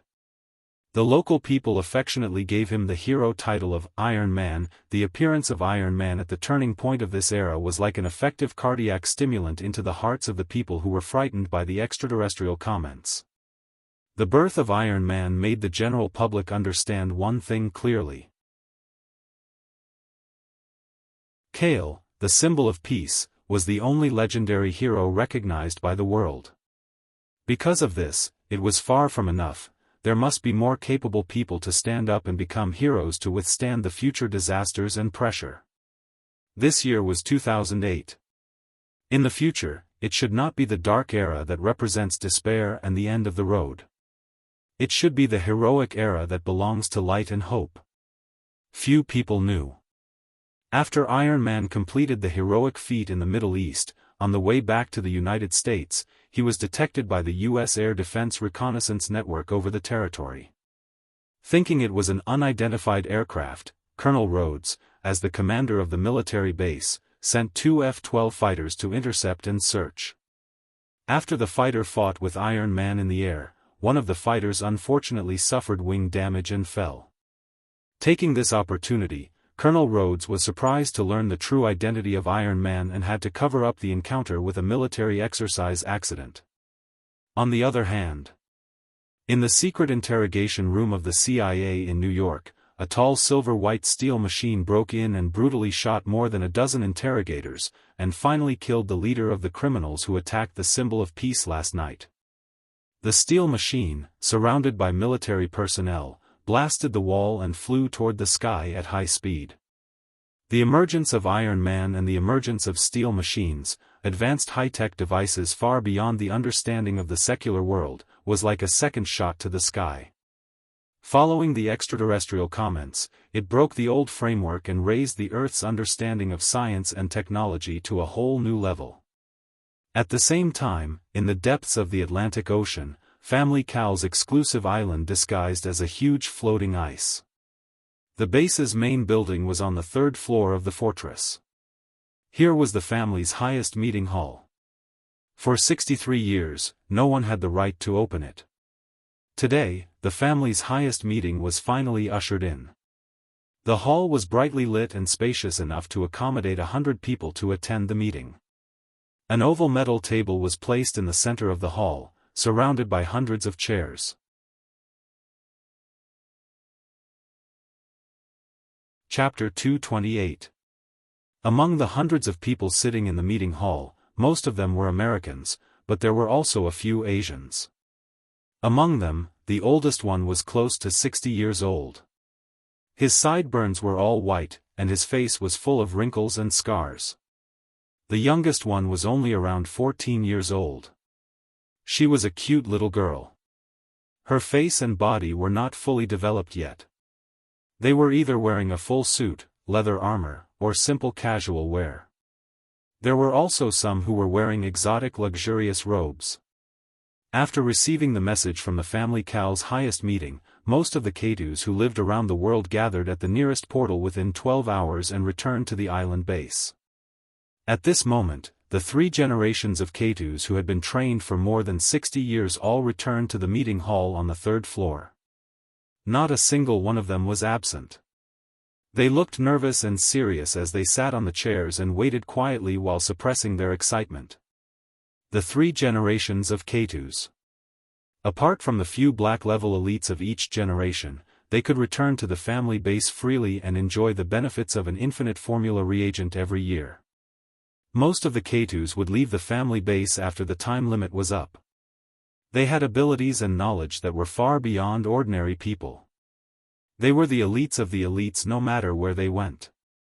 Some started their own families, some became the leaders of mercenary groups, and some became the leaders of big countries. Some even became the nobles and royalty of some countries. As long as they used the right path, the K2s who went out could exchange the money and valuable items for the family contribution points.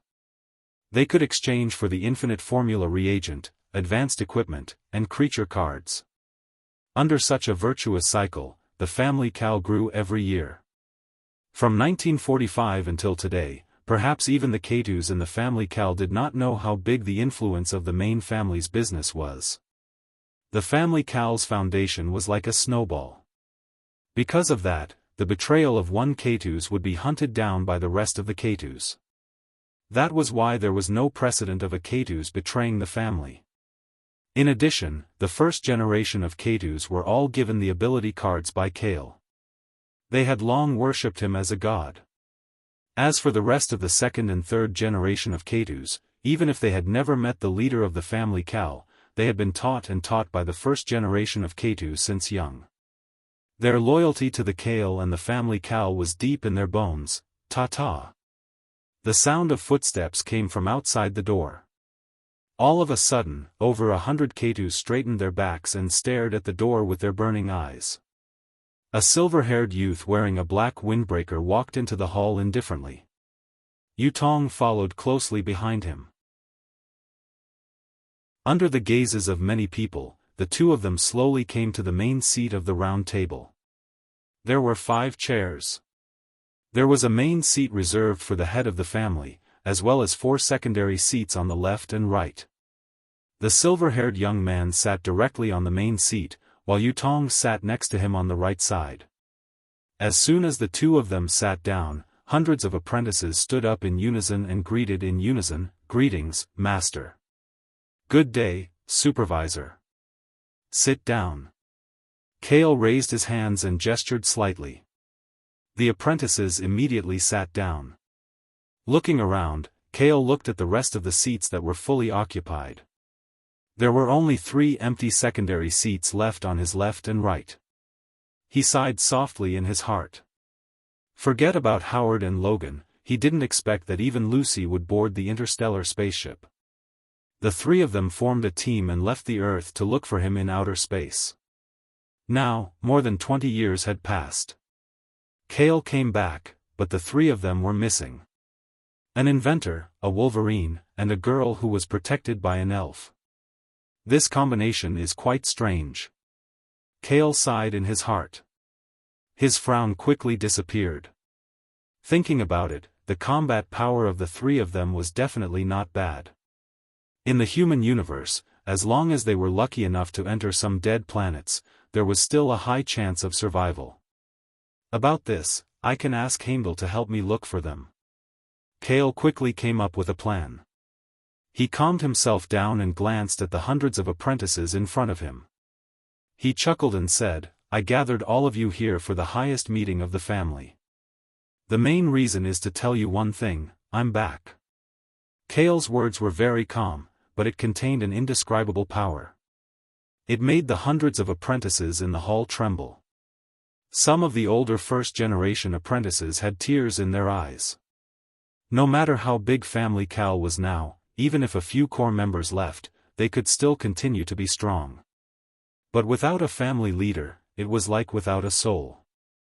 They could only focus on developing but couldn't find a future goal. Kale's return could be said to be the switch to start Family Cal's aircraft carrier. He was the only one who could command all the members of K2 and make them work for him willingly. There's one more thing, which is also very important. Kale tapped his finger on the table and said decisively, Family Cal has been hiding for more than half a century. Now that times have changed, it's time for some of them to come out. As soon as he said that, all the apprentices widened their eyes. They looked eager and expectant. They had been waiting for this sentence for too long. Family Cal apprentices were not allowed to reveal their identity as Cal apprentices no matter if they were in the base or outside to build their own forces. A small number of people in the world only knew about Cal apprentices. They thought it was the code name of professional assassins in Zero. They didn't know that Cal apprentices were Family Cal members. No one knew what Cal apprentices meant, and what Family Cal meant. The family's island base will remain the same. I'll buy another building in New York as Family Cal's gateway to the outside world. I'll let some of the apprentices move in there. Kale pondered and looked at the apprentices. He said in a deep voice, as for your identity as Cal apprentices, you don't have to hide it anymore. But remember, don't use the identity of Cal apprentices to do dirty and evil things. Otherwise, don't blame me for cleaning up the family. When Kale said the last sentence, his golden eyes shone. A faint golden flame ignited on the surface of his body. The oppressive aura of the god of fire swept across the room. The temperature of the entire room rose by a few degrees. Cal apprentices were not ordinary people. Their senses were very sharp. Now that they looked at Kale, who had the aura of a god, they felt as if they were facing an evil dragon with its fangs bared. The irresistible gap in combat power made them feel powerless.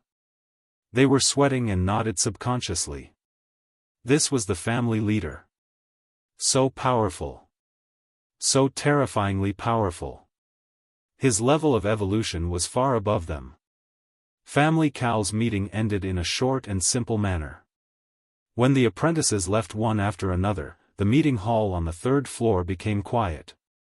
Kale, who was sitting on the main seat, looked sideways at Yutong, who was maintaining her elegance and coldness.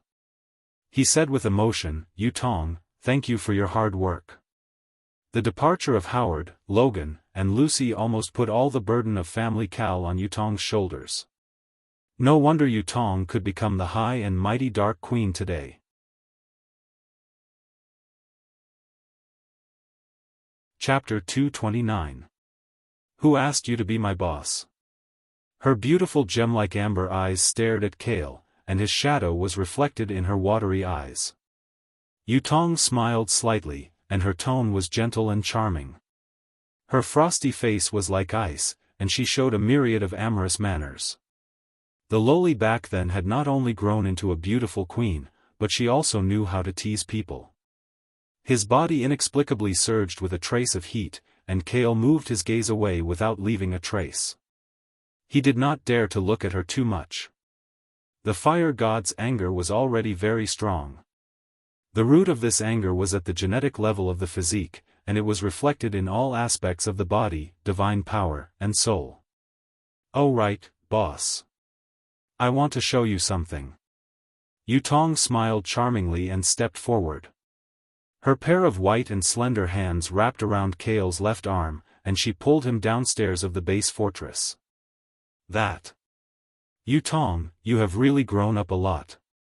Keenly feeling that his elbow was sinking into a subtle and warm softness, even with Kale's indifferent temperament, he was actually a little embarrassed at this time, and he was passively led downstairs. "Isn't it good to grow up? I just can't sit on your shoulder like before, boss." Yutong stuck out her pink tongue, and her pair of clear eyes that could see through people's hearts. Although she was already a powerful and mature Dark Queen, in front of Kale, she was still the same as before, a little girl with simple and direct thoughts. Kale smiled helplessly, and his mood that was stirred up just now calmed down and dissipated. He let Yutong hold his arm, and they walked to the elevator of the base fortress together. "Lord God. We want to go to the 3rd floor underground, the technology production factory." The two of them walked into the elevator, and Yutong ordered the circular camera in the corner. The loudspeaker of the elevator immediately responded, and a gentle voice similar to Jarvis's said respectfully, "Yes, Supervisor." After that, the elevator started and slowly descended to the ground floor. Kale laughed bitterly as he watched from the side. The title of Sovereign had once again stunned him. 20 years ago, when Howard and the other two left, Jarvis became the one and only artificial intelligence on Earth. Before Howard left, he divided the original system program into 2 parts. The blank half of the family information was called Jarvis and became his son Tawny's personal butler. He kept half of the family cow's records and was in charge of all the family's affairs. He also took on a new name, Main God. For a sovereign to be the family's housekeeper was truly, Kale didn't know where to complain. The elevator kept going down, passing by the gravity training room and the high-tech research room, and finally arrived at the 3rd basement floor, which was newly built in the past few decades. Kacha, kacha. A series of noises could be heard. Kale and Yutong walked out of the elevator and stepped into the 3rd basement floor. The lights inside lit up automatically, and they saw all kinds of complicated technological equipment. Small circuit pipes crisscrossed like ant nests. It was like a secret underground factory, and all kinds of equipment were automatically working according to the system's programming, working day and night without stopping. "What are they making?" Kale's pupils contracted as he asked instinctively. "Just follow me." Yutong chuckled and hugged his arm tightly. She led Kale to the deepest part of the factory and stopped when they reached a steel wall. "Sovereign, open the factory's safe room." Following Yutong's order, the steel wall suddenly vibrated violently, and then it rose automatically like a shutter door, revealing the secret room behind the wall. "This is..." Kale's eyes widened. Dazzling white and blue light beams shot out from the safe room, covering the entire field of vision. They were circular objects that came with their own light sources. Each of them was contained in a square glass box. They were neatly arranged in rows, filling up the entire dark room. It was kryptonite. Kale's shock couldn't be described with words. Kryptonite piled up like a small mountain. Even in the entire universe, this was a nearly priceless wealth. One had to know that on planet Sokka, 1 kryptonite was enough to buy several small interstellar spaceships. Yutong said slowly, 15 years after you left Earth, Howard built this underground production factory mainly with the raw materials of vibranium. Half a century has passed, and until yesterday, the total number of kryptonite products produced has reached about 10,000. 10,000 kryptonite, Kale's mouth twitched. Kryptonite didn't only require the production equipment, but also a large amount of energy. After conversion, just drawing blue-grade cards could be done 1,000 times. However, it was too extravagant to draw cards with kryptonite.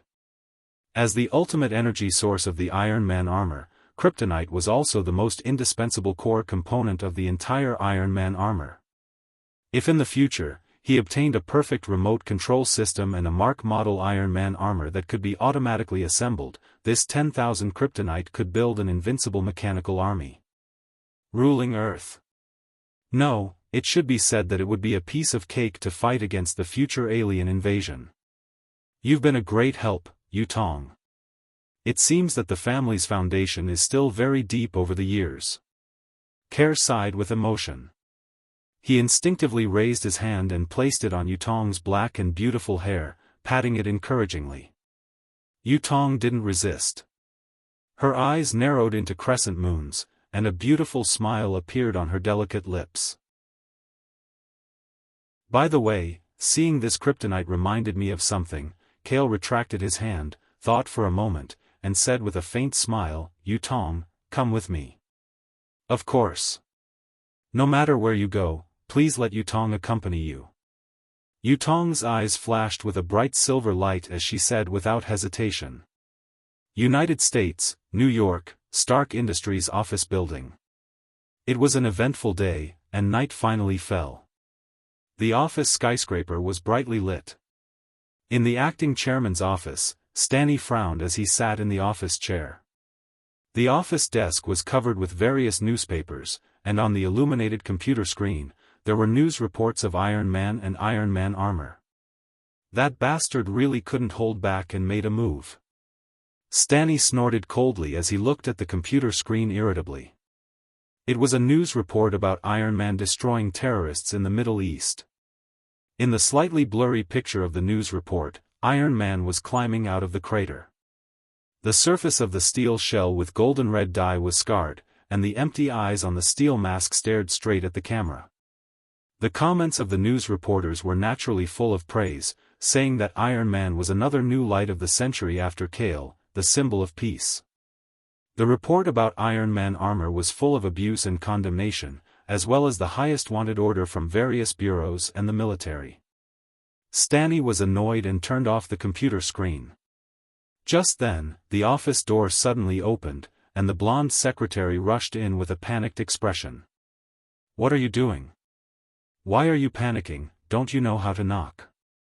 Seeing this, Stanley couldn't help but roar as he slammed his palms on the table, sending a lot of newspapers flying.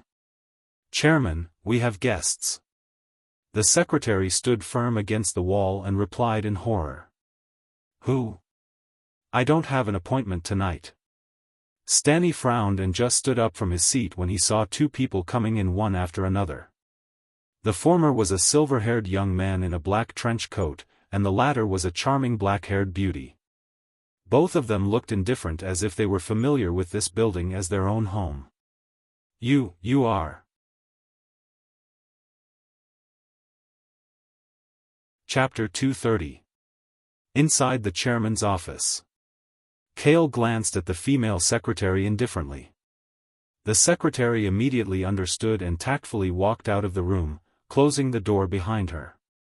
The closed door of the office seemed to have become a cage. Stanley, who was sitting in the office chair, slumped weakly against the armchair. He could not hide his fear and trepidation as he said, Mr. Kyle. Kale raised a finger and shook it gently, reminding him coldly, Obadiah Stanley, you shouldn't call me that in Stark Industries. Stanley was slightly taken aback, but he quickly came to his senses. Cold sweat soaked the lining of his suit as he wiped the sweat from his forehead. He lowered his posture and said with difficulty, I understand. Controlling shareholder. That's right, controlling shareholder. The biggest and oldest shareholder of Stark Industries, who held 85% of the shares of Stark Industries. What did 85% of the shares mean? It meant full control of the industry. With one sentence, he could directly change the direction of the industry's future development. How does it feel to be facing a superior? Kale chuckled and stepped forward. He walked to the guest chair in front of the desk and sat down, crossing his legs. Yutong walked behind him and quietly leaned against him as a beautiful background. Very good. Stanley forced a smile that was uglier than crying. Previously, he had partnered with the other shareholders and had 10% of the shares. To a certain extent, he had suppressed Tani, who had 5% of the shares. Now, Kale seemed to want to get back at him. He came as a major shareholder and suppressed him to the point that he didn't have any temper at all. As a major shareholder, I have something to announce, Kale said softly. What is it? Stanley had a bad feeling in his heart. He took a few deep breaths and looked at Kale, who was close by, in a panic. That is. From now on, you are fired from your position as the president of Stark Industries and will never be hired again. Kale said it casually, announcing the death penalty for Stanley's career with one sentence. What did you say? Stanley was completely stunned. He forced a smile and wondered if he had heard wrong. You're fired. Do you need me to repeat myself? Kale looked at him as if he was an idiot. Stanley's body trembled and he used all his strength to stand up. He placed his hands on the table and stared at Kale with wide eyes. He said hoarsely, "How could you do this? I'm the controlling shareholder. Why can't I do that?" Kale asked. Don't you like to play tricks? In this aspect, he was truly an ancestor. Stanley suddenly remembered that he had threatened Tani a few days ago because he had the support of the other shareholders. After hitting the small one, the big one came out. The origin of this big guy was too ridiculous. Dealing with him was like using an anti-aircraft gun to kill a mosquito. I've been working for Stark Industries for decades. Even if I didn't make any contributions, I've still worked hard. You want to fire me with just one sentence? Stanley's breathing was rapid, and his eyes were bloodshot. If Howard was here, he would never. You still have the face to talk about Howard? Kale interrupted him and said coldly, if it wasn't for Howard's face, do you think you would still be alive? Stanley choked. His fingers clenched into fists as he stared at Kale. He was angry, but he didn't dare to say anything. I'm fine now. I'm reasonable with you. I fired you. It's natural for you to be unhappy. Kale spread his hands and said irritatingly, if you want to solve it through law or force, it's up to you. Stanley smiled. Law? The other party had absolute control. Indeed, he could fire him like an employee with just one sentence. Force? The other party was known as the strongest hero. How could he fight with him? Right, if I rely on that, maybe, Stanley thought to himself. He rolled his eyes and no one knew what he was thinking. He said in a low voice, that's good. You don't need to fire me. I can fire myself now, but please let me pack my things. That won't do. Kale smiled and said unhurriedly, everything in this office belongs to Stark Industries. The only thing you can take is your suit jacket. Don't go too far. Stanley was angry, but when he saw Yutong's eyes glowing silver behind Kale's back, he immediately felt a chill run down his spine. He couldn't help but lose his temper. Fine, I'll leave. In the end, Stanley could only throw down these words. He took out his employee card and threw it on the table. He picked up the suit jacket on the back chair and opened the office door to leave. When he was far away, Yutong said coldly, Boss. That old man just now wanted to kill you 3 times. If you hadn't asked me to keep him alive, I would have thrown him down from the top floor. So, the steel machine that attacked the CIA was really him? Kale asked, rubbing his chin. That's right. Yutong nodded lightly and waved her hand in the air. The drawer of the desk opened automatically, and a shabby and dim circular device floated out of it. Looking at the item floating in front of him, Kale smiled and said, I didn't expect him to steal the old energy core from Tani's house while he was in the Middle East. I fired him, so he must have been resentful and wanted to start the steel machine to take revenge. Now that the old energy core is in my hands, the only exposed new energy core is in Tani's chest. Kale analyzed until here and concluded, so, that old man went to Tani's house as soon as he could, right? Boss, that's completely correct. Yutong smiled. With her ability, Stanny's ordinary thoughts were completely displayed. It's similar to what I expected. I set the trap and guided him step by step. Kale shrugged. Stanny, to him, was as weak as an ant, and he could easily crush him to death. As for now, Stanny was still useful. He could do his best to shine and turn into an experienced boss monster to help his nephew level up. An ability user who had everything going smoothly wasn't a hero. They must be independent and have enough tenacity. The most important thing was to stand up again after falling and learn from their mistakes. Since he was the godfather, he had to take on the responsibility of a godfather.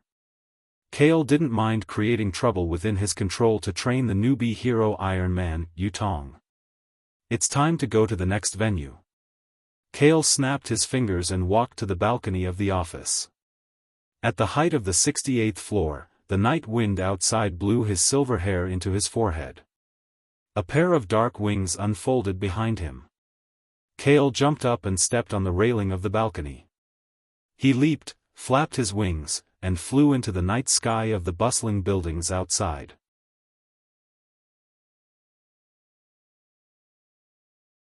Chapter 231. In the center of New York, in Tani's duplex villa.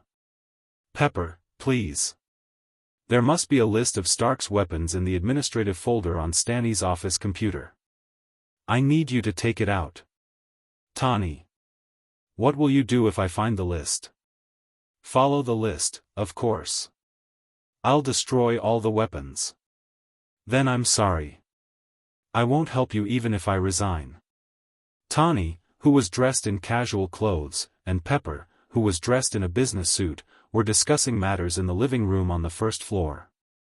Pepper directly rejected Tony's request. After saying the last sentence, she turned around and was about to leave. Tani stared at Pepper's back as she was about to leave, and said loudly and sincerely, Pepper. You stood by my side and helped me when I made money from the dead. Now that I'm going to help those who were hurt because of me, you're going to leave me alone? These words touched Pepper deeply, and she stopped in her tracks. She turned to look into Tani's eyes and said in a low voice, Tani. You know that I'm willing to do anything for you, but this will kill you. If I help you, it'll be the same as pushing you into danger. Tony's face was as calm as ever.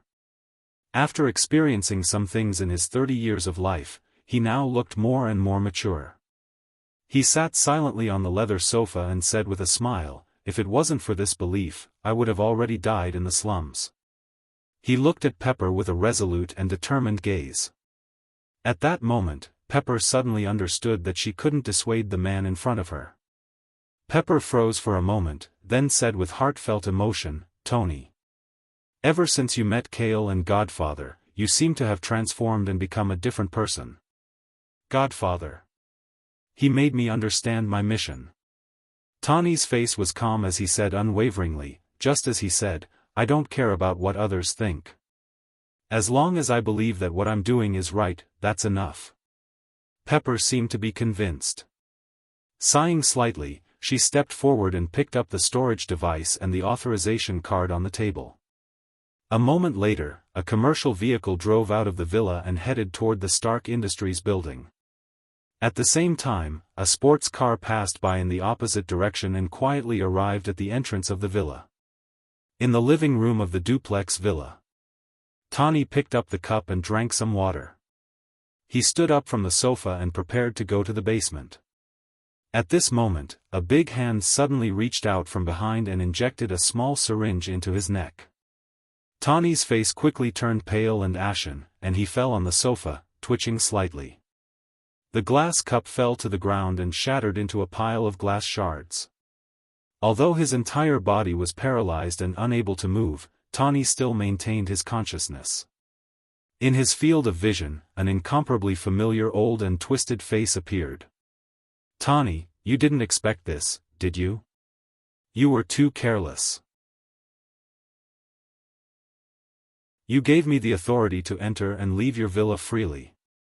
Stanny walked in front of Tawny and said in a cold tone. He took a screwdriver in his hand and prepared to take out the energy core device from his chest. Tawny stared at him with bloodshot eyes, revealing confusion and shock. Tawny. When I cooperated with the terrorists and launched a kill order against you, I specifically advised them to keep you alive so as not to kill a golden chicken that can lay golden eggs. Stanny's expression was slightly ferocious, and he said in a cold voice with anger, "But now, it's all because of your godfather, he forced me." With a simple sentence, he kicked me away after decades of hard work for Stark Industries. What symbol of peace, what legendary hero. Tonight, I'm going to crush him like a cat or a dog.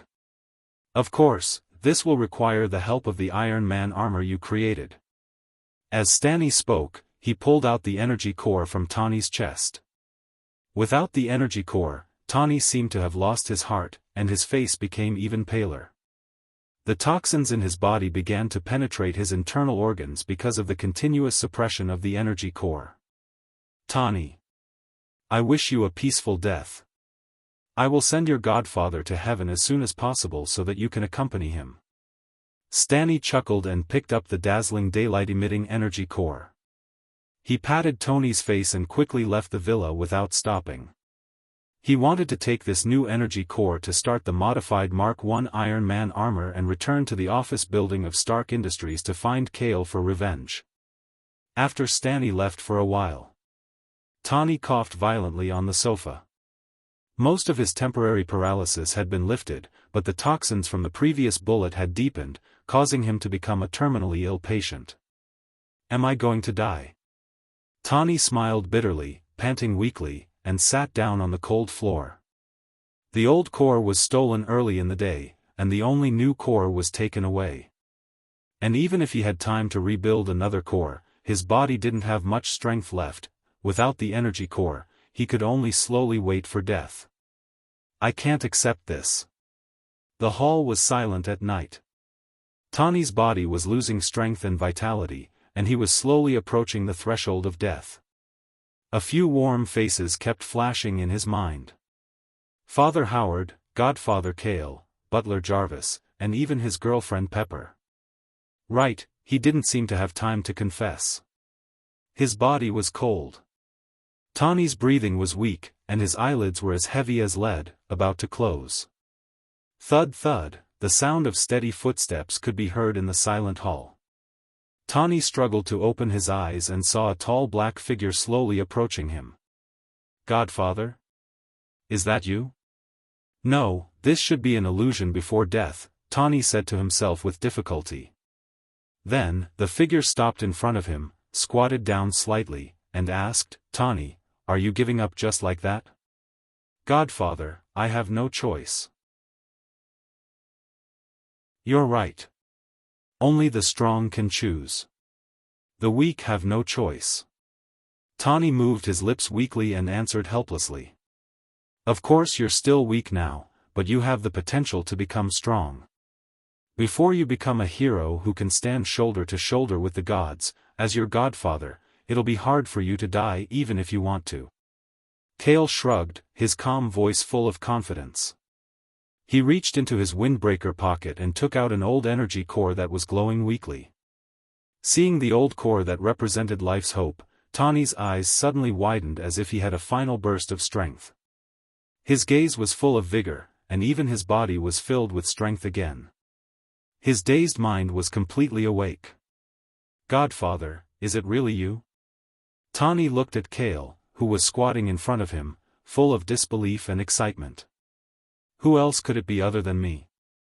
Kale smiled and put the old core in Tawny's chest. He said encouragingly, Go, show that guy your power. You're Iron Man. In the future, you have to work hard to keep up with my footsteps. Our future enemies are more than 1,000 times stronger than a small character like Stanny. There had once been a man who had fought alongside him, but he had gone missing in the middle of the war after crashing into the sea.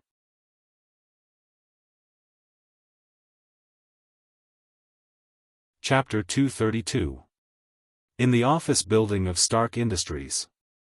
When Pepper arrived at the entrance of the building nervously, she bumped into the CEO's female secretary who was about to go home.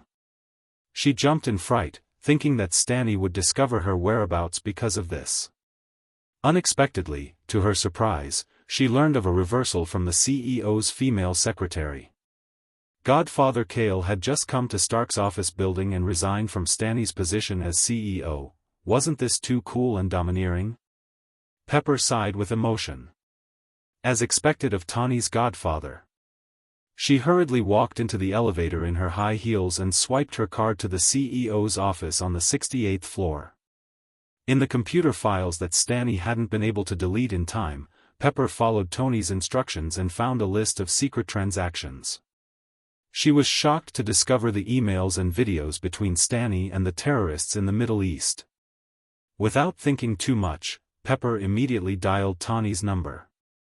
When she realized that she couldn't reach him, she informed the military's contact, Colonel Rhodes, and SHELD's contact, Agent Coulson, of this criminal information. Rhodes was Tawny's good friend, so he immediately said that he would rush to Tawny's villa to confirm his safety. Coulson brought a few agents to meet up with Pepper to track down and arrest Stanny himself.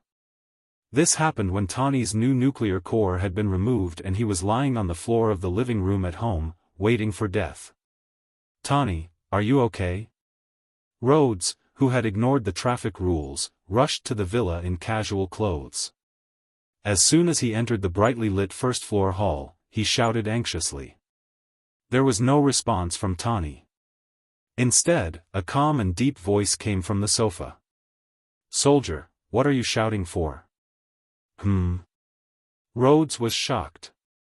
He subconsciously put his right hand on the gun at his waist, but when his sharp eyes landed on the sofa and saw the silver-haired young man who had spoken, his taut and tanned face immediately showed respect. He suddenly saluted. "Hello, Major General Kale." "What Major General?" "I publicly retired over 60 years ago." Kale calmly glanced at him and sat on the sofa with his legs crossed. He raised the glass of bright red wine and took another sip. "I know, but you're my idol since I was young, so." Rhodes was halfway through his sentence when he remembered that this wasn't the time to meet his idol. He quickly changed his words and asked, "Where's Tawny?" "Where's Tawny now?" "He's in the basement now." "He should be preparing to leave," Kale said calmly. While everyone's anxiety, he was very calm. It was as if what was about to happen had nothing to concern him, but at the same time, as if everything was under his control. "Then I'll go down first. I'll see you next time." "I'll see you next time," Rhodes said and rushed downstairs. As soon as he arrived at the basement, he heard the clanging of various mechanical brakes. He followed his gaze and saw Tawny standing upright on the workbench. The core on his chest was shining brightly, and the mechanical claw was putting on the tight-fitting Iron Man suit for him. It was Mark II, which had been painted with golden red paint and anti-ice material. The mechanical suit was perfectly integrated with the human body, and the cool humanoid armor gradually took shape. Rhodes was a little dazed for a moment and said, "Tawny, this is the coolest thing I've ever seen." "Rhodes, you're here. Where's Pepper now?" Tawny asked solemnly. "She and a few agents are at Stark Industries, preparing to capture Stanny," Rhodes replied quickly. "They alone are far from enough. I'll go over now." As Tawny spoke, he had already put on the Iron Man suit and turned into a robot. A dazzling white light appeared in the eyes of the steel chest and mask. "Do you need my help?" As Rhodes asked, his eyes were fixed on the side of the workbench, where there was another unpainted original model of the suit. "Clear the sky for me." As soon as Tawny finished speaking, his hands dropped, and the engines on the soles of his feet and palms roared, emitting white lasers as he rapidly accelerated and broke through the ceiling and walls of the basement. It's about time. Behind him, there was a sound of life coming from the stairs. Rhodes turned around and saw Kale walking down calmly with a glass of wine. "Mr. Kale, aren't you worried at all?" Rhodes couldn't help but ask curiously. "Worried about what?" Kale's question stunned Rhodes for a moment, and then he smiled bitterly. Stanny's matter seemed to be a small matter for the symbol of peace who had single-handedly ended World War II. Rhodes suddenly remembered something. "Right. Mr. Kale, ever since you returned, there's a general who wants to see you very much.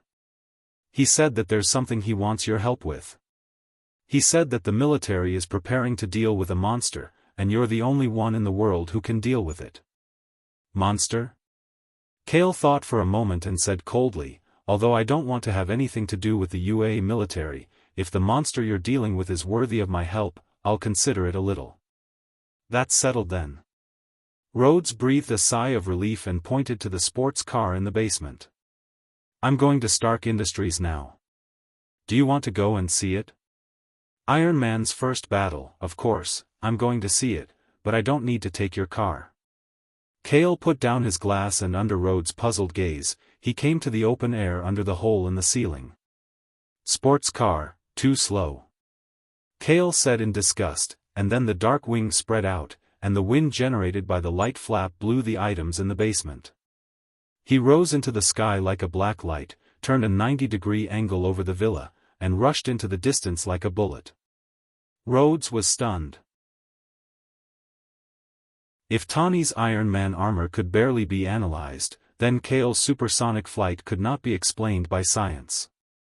"This is another world," Rhodes said with emotion. Rhodes sighed. He took one last look at the prototype battle suit before running off to drive his sports car. At the same time, in the Stark Industries manufacturing factory, dented bullets were scattered all over the ground, and 3 or 4 agents in suits had fainted. Some had even died tragically on the floor. The equipment and floor everywhere looked like they had been attacked by a storm. Pepper was running for her life in a panic.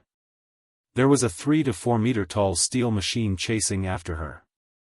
The thick, rough armor and firearms made the steel suit look ugly and huge. Boom! Boom! Boom! Every step it took contained tons of weight, leaving dents in the factory floor. The distance between it and Pepper kept shrinking. "Ah!" Pepper cried out in surprise, but the heel of her left high heel broke, causing her to fall forward. "Ah-ha-ha-ha-ha!" The steel machine stopped in front of her, and a shadow covered Pepper's curled-up body. Stanny's mad laughter came from inside the suit, and his sinister and cold words came out. "Pepper, you and Tony will meet in heaven together." The steel machine raised its steel left hand. There was a Gatling weapon on its wrist, and an empty gun was aimed at her. Pepper put her hands on the floor and closed her eyes in despair. At this critical moment, an invisible force swept over. When it passed by Pepper, it didn't cause any damage. When it landed on the steel machine, the armored body of the steel machine was fiercely bounced off. It flew more than 10 meters away and smashed into several walls, creating sparks as it rolled onto the side of the main road. Pepper opened her eyes in confusion. She saw that the place where the steel machine had been standing was now occupied by a beautiful black-haired woman.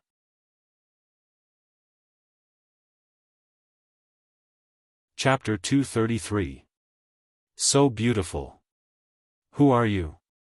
Staring blankly at Yutong, who was standing in front of her in a long dress, Pepper subconsciously asked. However, she regretted it as soon as the words left her mouth.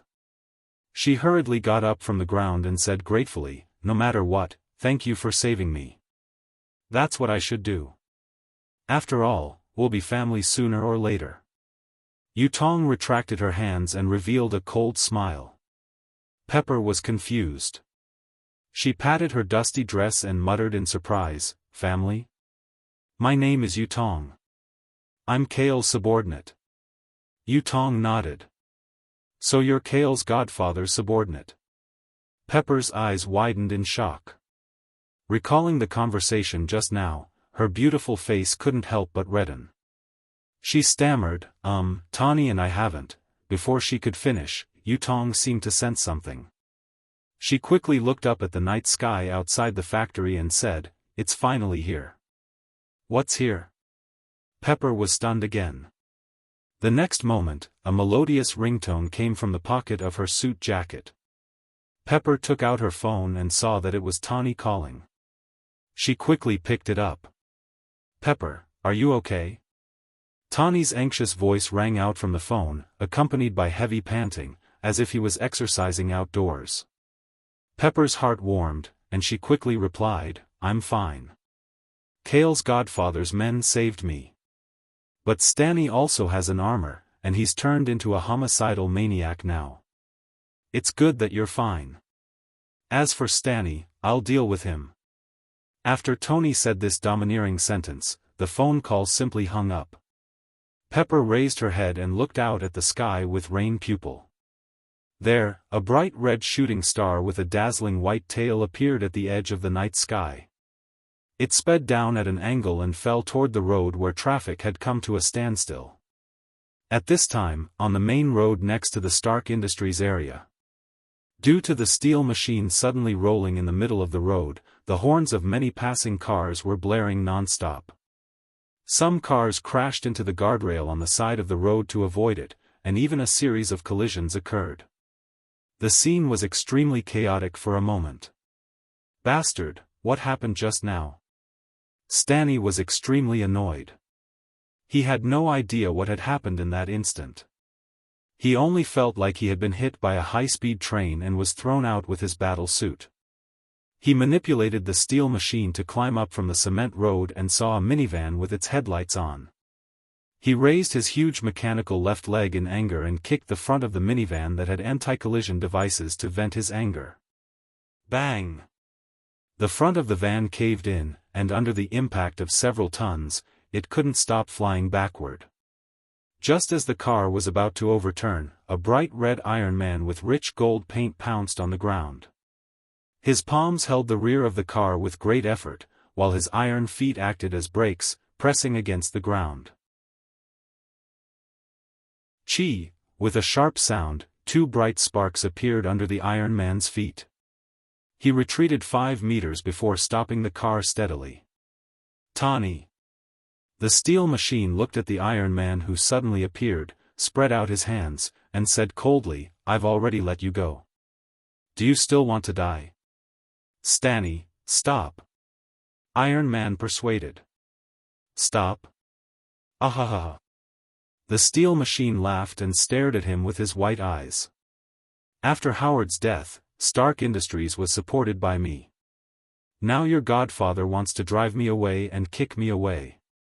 It's not that simple." Taking advantage of the confrontation between the two, many drivers who had been involved in car accidents abandoned their cars and left in horror. "If you want to attack my godfather, you'll have to ask for my permission first." Iron Man snorted. The steel machine didn't say much. He picked up a motorcycle next to him and used it as a weapon to rush forward. The battle between the Iron Man suits was about to start. Yutong took Pepper to the open-air roof on the 3rd floor of the manufacturing factory, where they could see the battle on the road. On the road, flames and explosions were continuous. The large and small humanoid machines fought fiercely. Sometimes they fought in close combat with their Iron Man suits, and sometimes they attacked from afar with their ammunition cannons. The power of the advanced technological battle suits was terrifying. "Tawny, you have to win." Pepper was worried about Tawny, and she clasped her hands together anxiously. At that moment, a male voice suddenly sounded beside her. "Looks like I'm just in time." Pepper was shocked. She looked sideways, only to see Kale, who was wearing a black trench coat, standing next to her. He was also looking at the technological battle on the road. "Boss." Yutong smiled and approached. Her slender hands naturally wrapped around his arm. "Teach." "Mr. Kale," Pepper greeted him with enough respect. She almost followed Tani and called him Godfather. Watch carefully. This is the first battle of Earth's advanced technology in the eyes of the world and the public. Kale smiled calmly, his golden pupils reflecting the flickering flames of the battle. The rich relied on technology, while the poor relied on mutations. This was the #1 law of the current Marvel world. As for the first battle of mutations, he and Steve had already shown it on the base more than half a century ago during World War II. Even though it was only the low-end beginning of mutations, it was still enough to dominate a large-scale war between ordinary people. Whether it was technology or mutations, only when their existence was exposed to the eyes of the world and the public, and as supernatural abilities were displayed in local wars, large and small, would the people of Earth be fearful and accept the changes of the current era more quickly. In the battle on the road, the Iron Man was gradually suppressed by the steel machine. He was swung around like a rubber ball and violently smashed into the abandoned bus. The steel machine raised its shoulder and fired a small missile, turning the 10-meter area around the Iron Man into a sea of fire. "Mr. Kale, can Tani win?" Pepper asked anxiously. "That will depend on Tani himself." Kale rubbed his chin and calmly analyzed, purely in terms of direct combat performance, the Mark I modified by Stanny, who has no bottom line, is a bit ugly, but it's ferocious and powerful in battle. As for the Mark II that Tani made later, it's all-round in performance, but it's still a bit inferior in battle.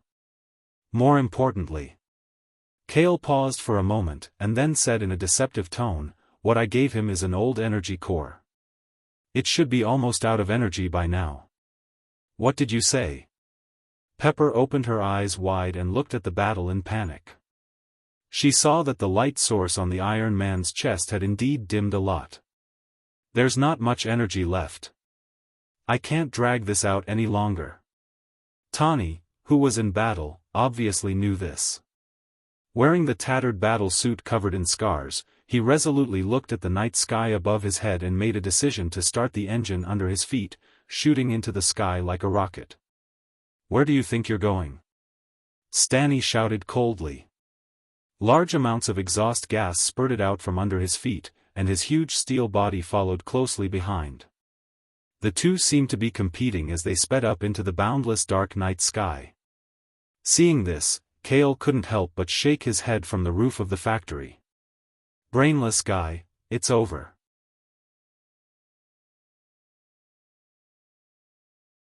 Chapter 234. Under the gazes of Kale and the others, Tani and Stanny relied on their Iron Man suits to chase each other into the night sky. Until they turned into two scattered dots and completely disappeared from the sky. "This scene is really familiar," Kale muttered to himself as he raised his head slightly. Fighting for the light of victory with the belief of certain death was exactly what he wanted Tani to comprehend tonight. Humans were like ants in the universe. Even if they had the opportunity to step onto the steps of evolution, without the heart of a powerhouse, how could there be a day when they could stand shoulder to shoulder with the gods? "After this battle, you are the one and only hero on Earth, Iron Man," Kale was whispering when Pepper exclaimed beside him. Something was falling from the night sky above their heads. Taking a closer look, they saw that it was the Iron Man suit that Stanny was wearing. At that moment, a layer of white frost had condensed on the surface of the steel machine, and its various parts had dimmed due to the extinguished flames. It was like a huge piece of scrap iron falling down. Ordinary steel materials would freeze at an altitude of 10,000 meters. Even Tani himself had suffered from this seemingly common knowledge blind spot. If it weren't for Kale secretly helping him, he might have fallen into a pile of scrap iron. Tani's new Mark battle suit model used the material of an aerospace spaceship and could resist the frost at high altitudes. He could no longer be simply called Iron Man. Boom. The steel machine fell from an altitude of 10,000 meters and landed behind Kale and the others on the third-floor rooftop of the manufacturing factory. With a deafening sound, a huge hole collapsed, and gravel and dust splattered everywhere. It was clearly not a threat, but as if she didn't want the dust to stain Kale's trench coat, Yutong's clear eyes flickered with silver light, and her mind spread out like invisible ripples, shaking away all the dust that splashed over. "Where's Tawny?" Pepper covered her ears and looked up anxiously. She finally saw the Iron Man appear in the air. Thor used up what little energy the old core had left, turning on the engine beneath his feet every once in a while to slow down his fall. Finally, he landed in front of everyone with a thud. He tore off his steel mask, revealing a tired and pale face. "Tawny!" Pepper rushed out impatiently and hugged Thor's steel shell. Panting, Thor hugged her back, clearly still scared. When Tawny saw Kale, he blinked weakly and said, "Godfather. How was it?" "My performance was alright, right?" "Pass." Kale smiled and gave a fair evaluation. "What? Just passing?" Tawny twitched the corner of his mouth. With Pepper's help, he was about to say something when a strange voice sounded at the wrong time. Kale and the others turned around, only to see a metallic claw grabbing the edge of the huge hole. Then, a steel head and body slowly crawled out, staring at everyone with glaring eyes. "The anti-shock measures have actually been strengthened so much. Let me." Tawny's expression changed, and he hurriedly pushed Pepper's hand away. But just as he took a step forward, he staggered and fell to one knee. "Tawny, that's it," Kale said calmly. Tawny looked at his chest. The old core's light was like a candle, so dim that it was almost completely extinguished. Knowing that he couldn't fight, he sighed helplessly. "Leave. Godfather, don't worry about me. Take Pepper and leave." "I'm not leaving." Pepper was about to cry. She hugged Tawny with reddened eyes. Looking at the two of them who were separated by life and death, Kale was a little speechless. Fine, he hadn't shown his strength when he returned to Earth, but now everyone was treating him as a symbol of peace. "Yutong, protect the two of them." Kale shrugged. After Yutong let go of his arm, he took a few steps forward and faced the steel machine alone. "Godfather, what are you doing?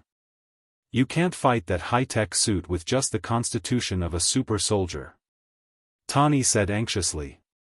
From his father Howard's teachings, Tawny knew about the existence of super soldiers. Also, Stark Industries had recently developed a new super drug that was very similar to the super soldier potion. But as firearms became more powerful, bullets and missiles became infinitely more powerful, and the mutated constitution of super soldiers became harder to deal with.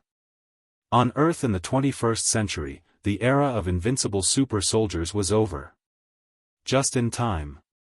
"I've been looking for you, the symbol of peace." Stanny laughed loudly and raised his steel right hand.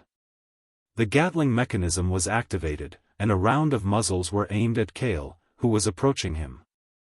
Kale ignored the danger of the guns in front of him and continued walking forward step by step.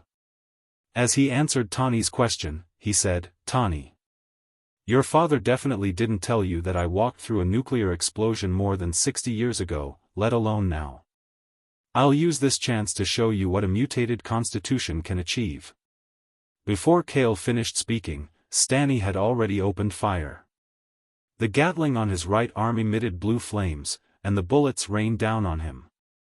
There was no way to dodge. Seeing this terrifying scene, Yutong's cold face was calm. Pepper covered her eyes, not daring to look down. Tawny widened his eyes in shock. Bang! Bang! Bang! The dense bullets hit the surface of Kyle's body, and a layer of dark cuticle quickly appeared. The black liquid squirmed at a speed visible to the naked eye, covering his body from his chest to his limbs and head, forming a ferocious and wild creature shell. "It's been a long time." Under the continuous barrage of bullets, a smug voice appeared in Kale's mind. It was as if he wasn't facing a deadly attack, but a shower of bullets. Indeed, the bullets were like tickles. When they landed on Kale's body, which was covered in venom, they bounced off and scattered all over the ground. How is this possible? Stanley's wild laughter stopped abruptly when he saw the humanoid monster that ignored the bullets and continued walking forward. Instead, it was replaced by fear and confusion. Is that Godfather? Tony sucked in a breath of cold air. Only now did he understand why his father had always thought that his godfather's combat strength was undefeatable. When the bullets ran out, Stanley pulled back his right hand in a panic and raised his steel left hand. The last built-in small missile emerged. I don't believe I can't kill you. Stanley growled and launched the missile at Kale, who was less than 5 meters away. The small missile quickly flew out with a trail of flames and headed straight for the ferocious demon-like face. Kale had no intention of dodging. He raised his right hand and made a move that many people would never forget in their lifetime. His long and narrow scarlet eyes glowed, and he quickly and forcefully slapped the small missile that was right in front of him. Boom! The small missile's trajectory was simply deflected and it exploded beside Kale. The explosion set off a wave of dust that swept outwards. The fire illuminated his monstrous body full of dark muscles. As if he had completed the simple act of swatting a fly, Kale walked forward at a constant speed and finally stopped in front of the steel machine. Stanley was motionless as if he didn't have the courage to launch any more attacks. He could only look at Kale in despair and ask in a trembling voice, "Are you a human or a monster?" "Me?" Kale grinned and didn't say much. He clenched his right hand into a fist and punched the circular core of the steel machine. Gotcha.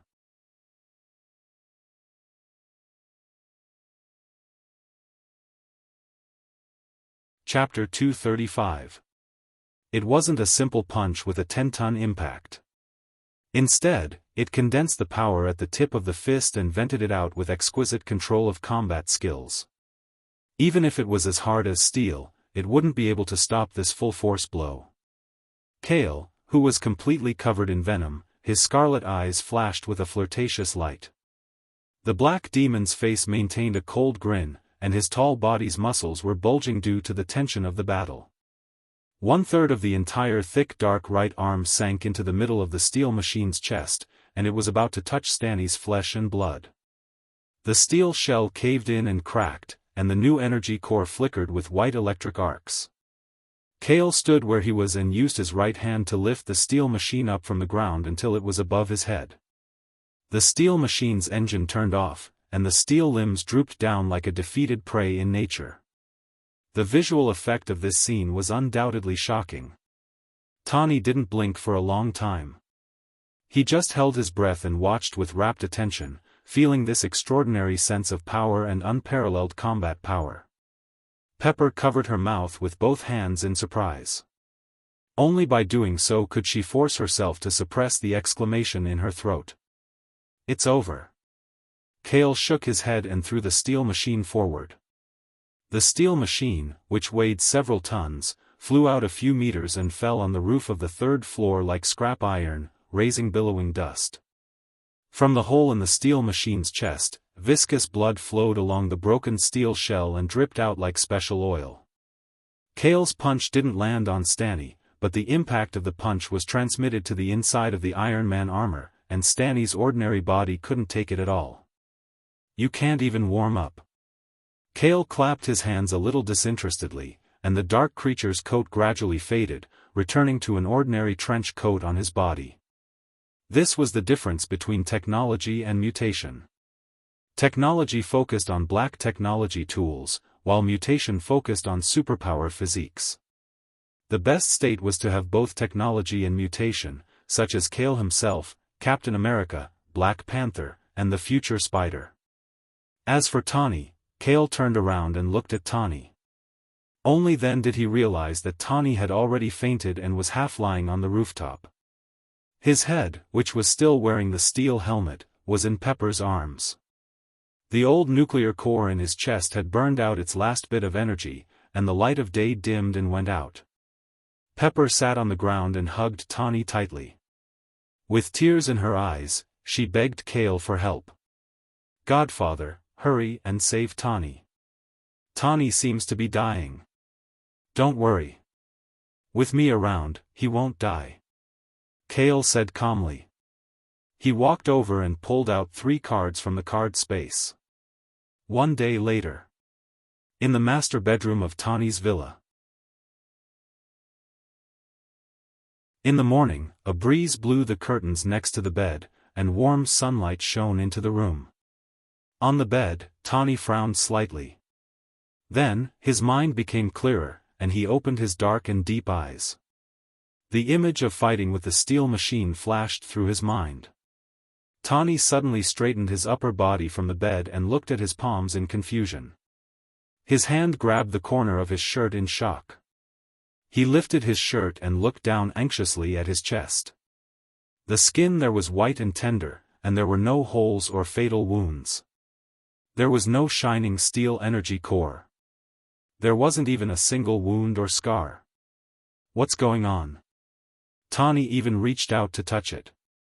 With a doubtful expression, he muttered to himself, "Everything I discovered earlier couldn't have been a dream, right?" As if disturbed by his words, Peggy, who had been sleeping by the bed, murmured and woke up. When she saw Tani touching and muttering to himself, she immediately shouted, "Tani, what are you doing?" When Tani saw Pepper, he was even more shocked. "Pepper, why are you here? Stanny didn't hurt you, did he? You're muddle-headed from sleeping." Pepper rolled her eyes at him and reached out to touch his forehead. She reminded him worriedly, "Did you forget? Stanny was defeated by Godfather. So, it was Godfather who saved me?" Tani was still touching his chest. It was clearly a huge fatal wound, but now, there wasn't even a trace of a scar. It was unbelievable. Pepper replied with lingering fear, "That's right. Godfather is really too amazing. I was so worried that I cried the night before, but Godfather didn't take you to the hospital. Instead, he drove you back here." Recalling the miraculous scene the night before, Pepper couldn't help but sigh. Then, Miss Yutong used a scalpel to quickly remove the energy core and shrapnel from your chest. The amount of blood was terrifying. "Directly remove the shrapnel?" Tani gaped and said in a daze, "Then how did I survive until now and recover completely?" "That's what's amazing about Godfather," Pepper said solemnly. Pepper kept him in suspense, before she said solemnly, "The moment the shrapnel was taken out, you really were about to die. You couldn't stop bleeding at all. Then, Godfather fed you a bean. To be precise, half a bean. In just a few seconds, your wound healed on its own." "A bean?" Tani was dumbfounded. The troublesome injury that had been bothering him was resolved by half a bean? "Oh, right. Before Godfather left, he left you something." Pepper took out an envelope from her suit pocket and handed it to Tani. Tani took it with both hands and carefully opened it. He found that there was only a yellowed draft inside. On the draft, which had a certain history, was a drawing of the atomic structure of a certain element. There was a paragraph of English text and a signature below. "Future technological energy, new element, Krypton. Founders, Howard, Kale." Father wrote it. Tani looked at it in a daze and touched the draft with his fingers. "Tani." Pepper took a deep breath and looked at Tani. "Godfather said that you don't have to worry too much and can follow your heart and do what you want to do. No matter what happens in the future, he'll be behind you as your solid shield." "I understand." After a long silence, Tani nodded and put away the Krypton blueprint. His eyes were as firm as steel. Pepper heaved a sigh of relief. She picked up the work schedule as a secretary and said, "SHELD has taken care of Stanny's funeral and is working with the military to find an excuse to cover up your matter with the media. However, you need to cooperate and clarify at a press conference." "Clarify that I'm not Iron Man?" Tani smiled inexplicably and said seriously, "Arrange a press conference now. I'll give the media an explanation in 30 minutes. Pepper froze for a moment. For some reason, looking at the solemn Tani, her heart suddenly thumped uneasily. At that moment. On the other side, on the bustling streets of Queens, New York. Kyle, who was wearing a hood and sunglasses, arrived at the entrance of a luxurious and fashionable skyscraper accompanied by Yutong, who was dressed in a long black dress. As expected of you. The transportation location here is very good, and it's not far from Stark Industries and SHELD headquarters. It's quite suitable as a base for Family Cal to face the outside world. Yutong, who was wearing a sun hat, smiled as Kale praised her. Vice. Contact the owner of this building immediately. I want to buy the entire building. Kale looked at the smartwatch on his wrist and said thoughtfully, register a company while you're at it. Use the card as the registered logo, and use the name of the head of Family Cal.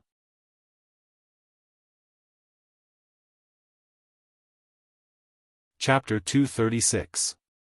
In the Stark Industries area, at the press conference. The night before last. The high-tech armed fight between Iron Man and the Steel Machine on the highway and on the roof of the Stark Industries factory had caused an uproar throughout the city and even around the world. In the end, it was rumored that some people had seen the appearance of the symbol of peace, Kale. This made the already important focus of current affairs a few levels higher. After all, it was now in the initial stage of the era's reform. Topics involving symbols of peace, superheroes, alien invasions, and other topics had basically risen to an exaggerated level of public discussion. Therefore, when Tawny appeared at the press conference, almost all the media reporters in New York came and filled the seats below the stage. Various TV channels also broadcast live news. Colonel Rhodes, on behalf of the military, took the lead on the podium to speak a lot of official words, which made some reporters sleepy in the morning. Now, let's welcome the chairman of Stark Industries, Tony Stark. When Rhodes finished speaking and raised his hand to the side, the media at the scene immediately applauded in anticipation. Tony, in a formal suit, dressed elegantly, walked onto the stage with the speech script prepared by SHELD in his hand. Rhodes, in a military uniform and cap, stood next to him in a military posture and nodded encouragingly at him. Tawny coughed and said, "Well, you must have thought that the one fighting with the steel monster on the road and the roof of the factory last night was me." A female reporter raised her hand and interrupted him, "Mr. Stark, someone saw your godfather appear. Do you still want to say that Iron Man is your bodyguard?" "Of course not, please let me finish." Tawny shrugged and didn't look at the speech script from beginning to end. He continued with a dignified look, "To be honest, I'm not born to be a superhero. I have a lot of personality flaws. Unfortunately, my godfather is the symbol of peace." Tawny. Rhodes lowered his voice and suddenly had a bad premonition. "That's right." Tawny looked around at the media below the stage. Facing the camera, he admitted with certainty, "I am Iron Man." As soon as he finished speaking, the entire press conference instantly exploded. Countless reporters stood up in surprise and excitedly rushed forward with microphones in their hands. "May I ask how the flying steel coat was made? What kind of undisclosed advanced technology does Stark Industries have? As the symbol of peace and the third superhero recognized by the world after Captain America, what do you think? How much has your godfather helped you? How did he guide you to the path of a superhero? Will you popularize the weapons used in Iron Man to the military?" A bunch of questions came one after another. Tawny picked out some questions and answered them simply. Rhodes, who was beside him, slapped his forehead helplessly. SHELD and the military's previous preparations were all in vain. Whether the publicity of Iron Man's identity was good or bad, at least from now on, Tawny was destined to be associated with superheroes. He could no longer relax in peace. The questions at the press conference were endless. The excited reporters were on the verge of losing control. Some staff members began to form a human wall to maintain order. At this moment, the phones of many reporters who were crowded together vibrated at the same time. They took out their phones, answered the call, or looked at the text messages on their phones. Their faces suddenly flushed with excitement. They didn't care to ask Tani any more questions. They pulled the cameraman and ran out of the door. In just half a minute, hundreds of reporters ran away. The chairs below the stage were a mess. Tani breathed a sigh of relief. While looking at Rhodes in surprise, he asked, "What happened?" "You ask me. How would I know?" Rhodes spread his hands angrily. But soon, he also took out his phone as if he had received a message. He looked at the screen and suddenly raised his phone. "Okay. Your godfather just bought the D Howe building and founded a company called Supernatural Firm. He also made it public." "I knew it." Tani smiled. "Only he can steal the headlines of my identity as Iron Man." Rhodes was silent for a moment. Then he sighed and said, "Times are really changing." On this day, newspapers, magazines, and online news hurriedly published two headlines about Iron Man's true identity and the establishment of Supernatural Firm. Tony Stark's godfather was Kale. This was a fact that people already knew. When Tony announced that he was Iron Man, it caused a collective discussion again. One must know that Captain America, Steve, and Kale also had a very deep comradeship. Of course. As for Kyle's creation of the Supernatural Firm, this was even more of a topic that people were talking about. Supernatural Firm was a private company of Kale's family, the symbol of peace, and only contracted to deal with supernatural-related matters. The company did not recruit outsiders. There were only 30 employees in the whole building. All of them called themselves members of the family Cal. The chairman was Kale himself. Supernatural Firm also divided its affairs into 4 dangerous levels: King, Dragon, God, and Disaster. All of them were supernatural disasters that were beyond the scope of human common sense. The lowest level was the King level, which was the kind of thing that happened to the Steel Machine 2 nights ago. The public was talking about this and felt that it was very novel. They also felt that the world was changing at an unprecedented speed. Late that night, in the conference room on the top floor of the D Howe building, a few people sat together on the leather sofa under the warm light, carefully tasting the wine. Everyone here, if their identities and files were released, would shake the world. At this time, they were gathered together because of one person. Kale sat on a single sofa, and Yutong stood next to him. Tani lay next to him, sitting on the same long sofa as Natasha. There was another large sofa, which was occupied by Fry alone. The few of them formed a triangular distribution. "Fry. I've called them over for you. If you have something to say, just say it."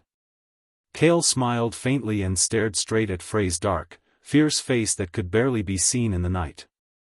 "First of all, I can say that everyone here, except for me, are superhumans that are beyond the scope of ordinary people."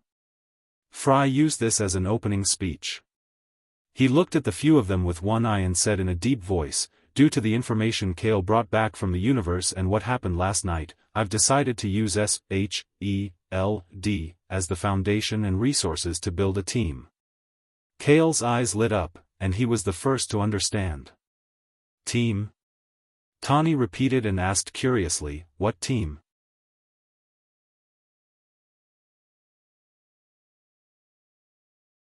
Chapter 237.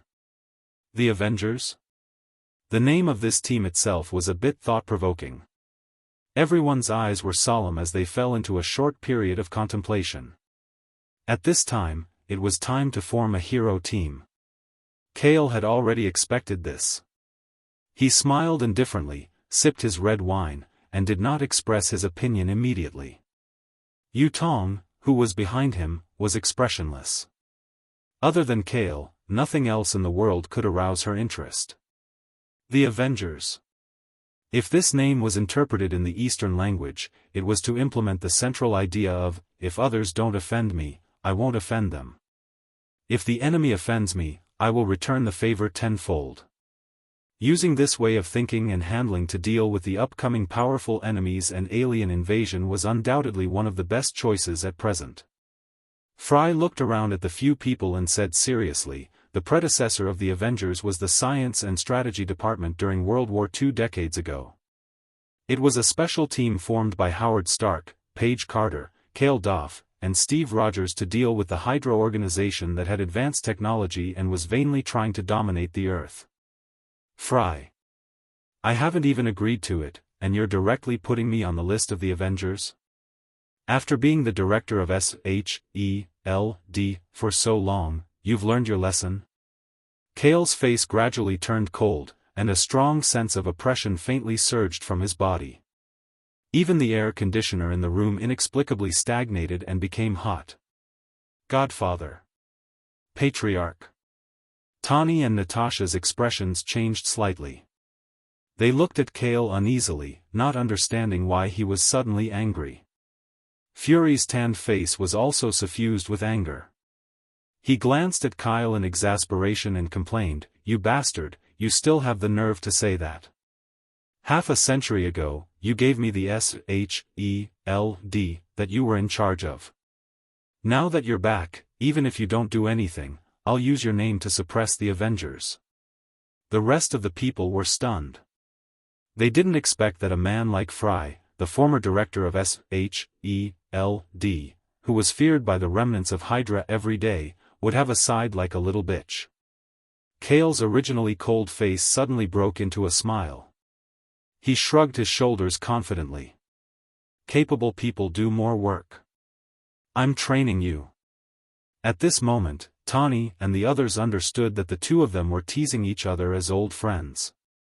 Fry stared at Cale with his single eye and said in a deep voice, "Cut it out. No matter what, the Avengers cannot do without you. You are the core pillar of their heroic spirit and strength. Don't. In terms of strength, Tawny won't be any weaker than me when he grows up in the future," Cale said as he casually leaned back on the soft leather sofa. He changed the topic and said, "As for the spiritual pillar, if that person isn't dead, he'll be more suitable than me."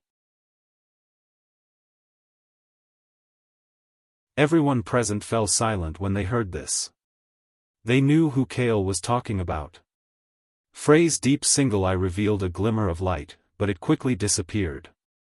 He said sincerely, "Cale. I'll take you to a place in a week." "Okay."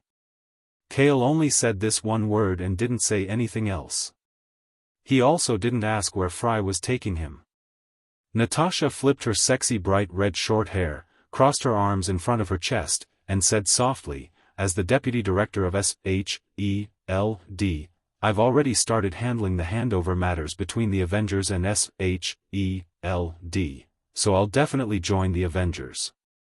After the first person officially joined, Fry looked at Tawny and waited for him to make a decision. "Okay." Tawny raised his eyebrows slightly and touched the stubble on his chin. "Since Father and Godfather have both been in the Alliance, I'll give it a try." The second person officially joined. Fry looked at Yutong behind Cale, but Yutong didn't even look at him. This made his serious face reveal a slightly awkward expression.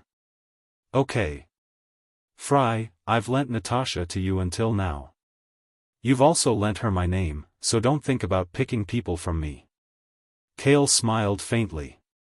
"But there are only two people as the basic combat power of the Alliance.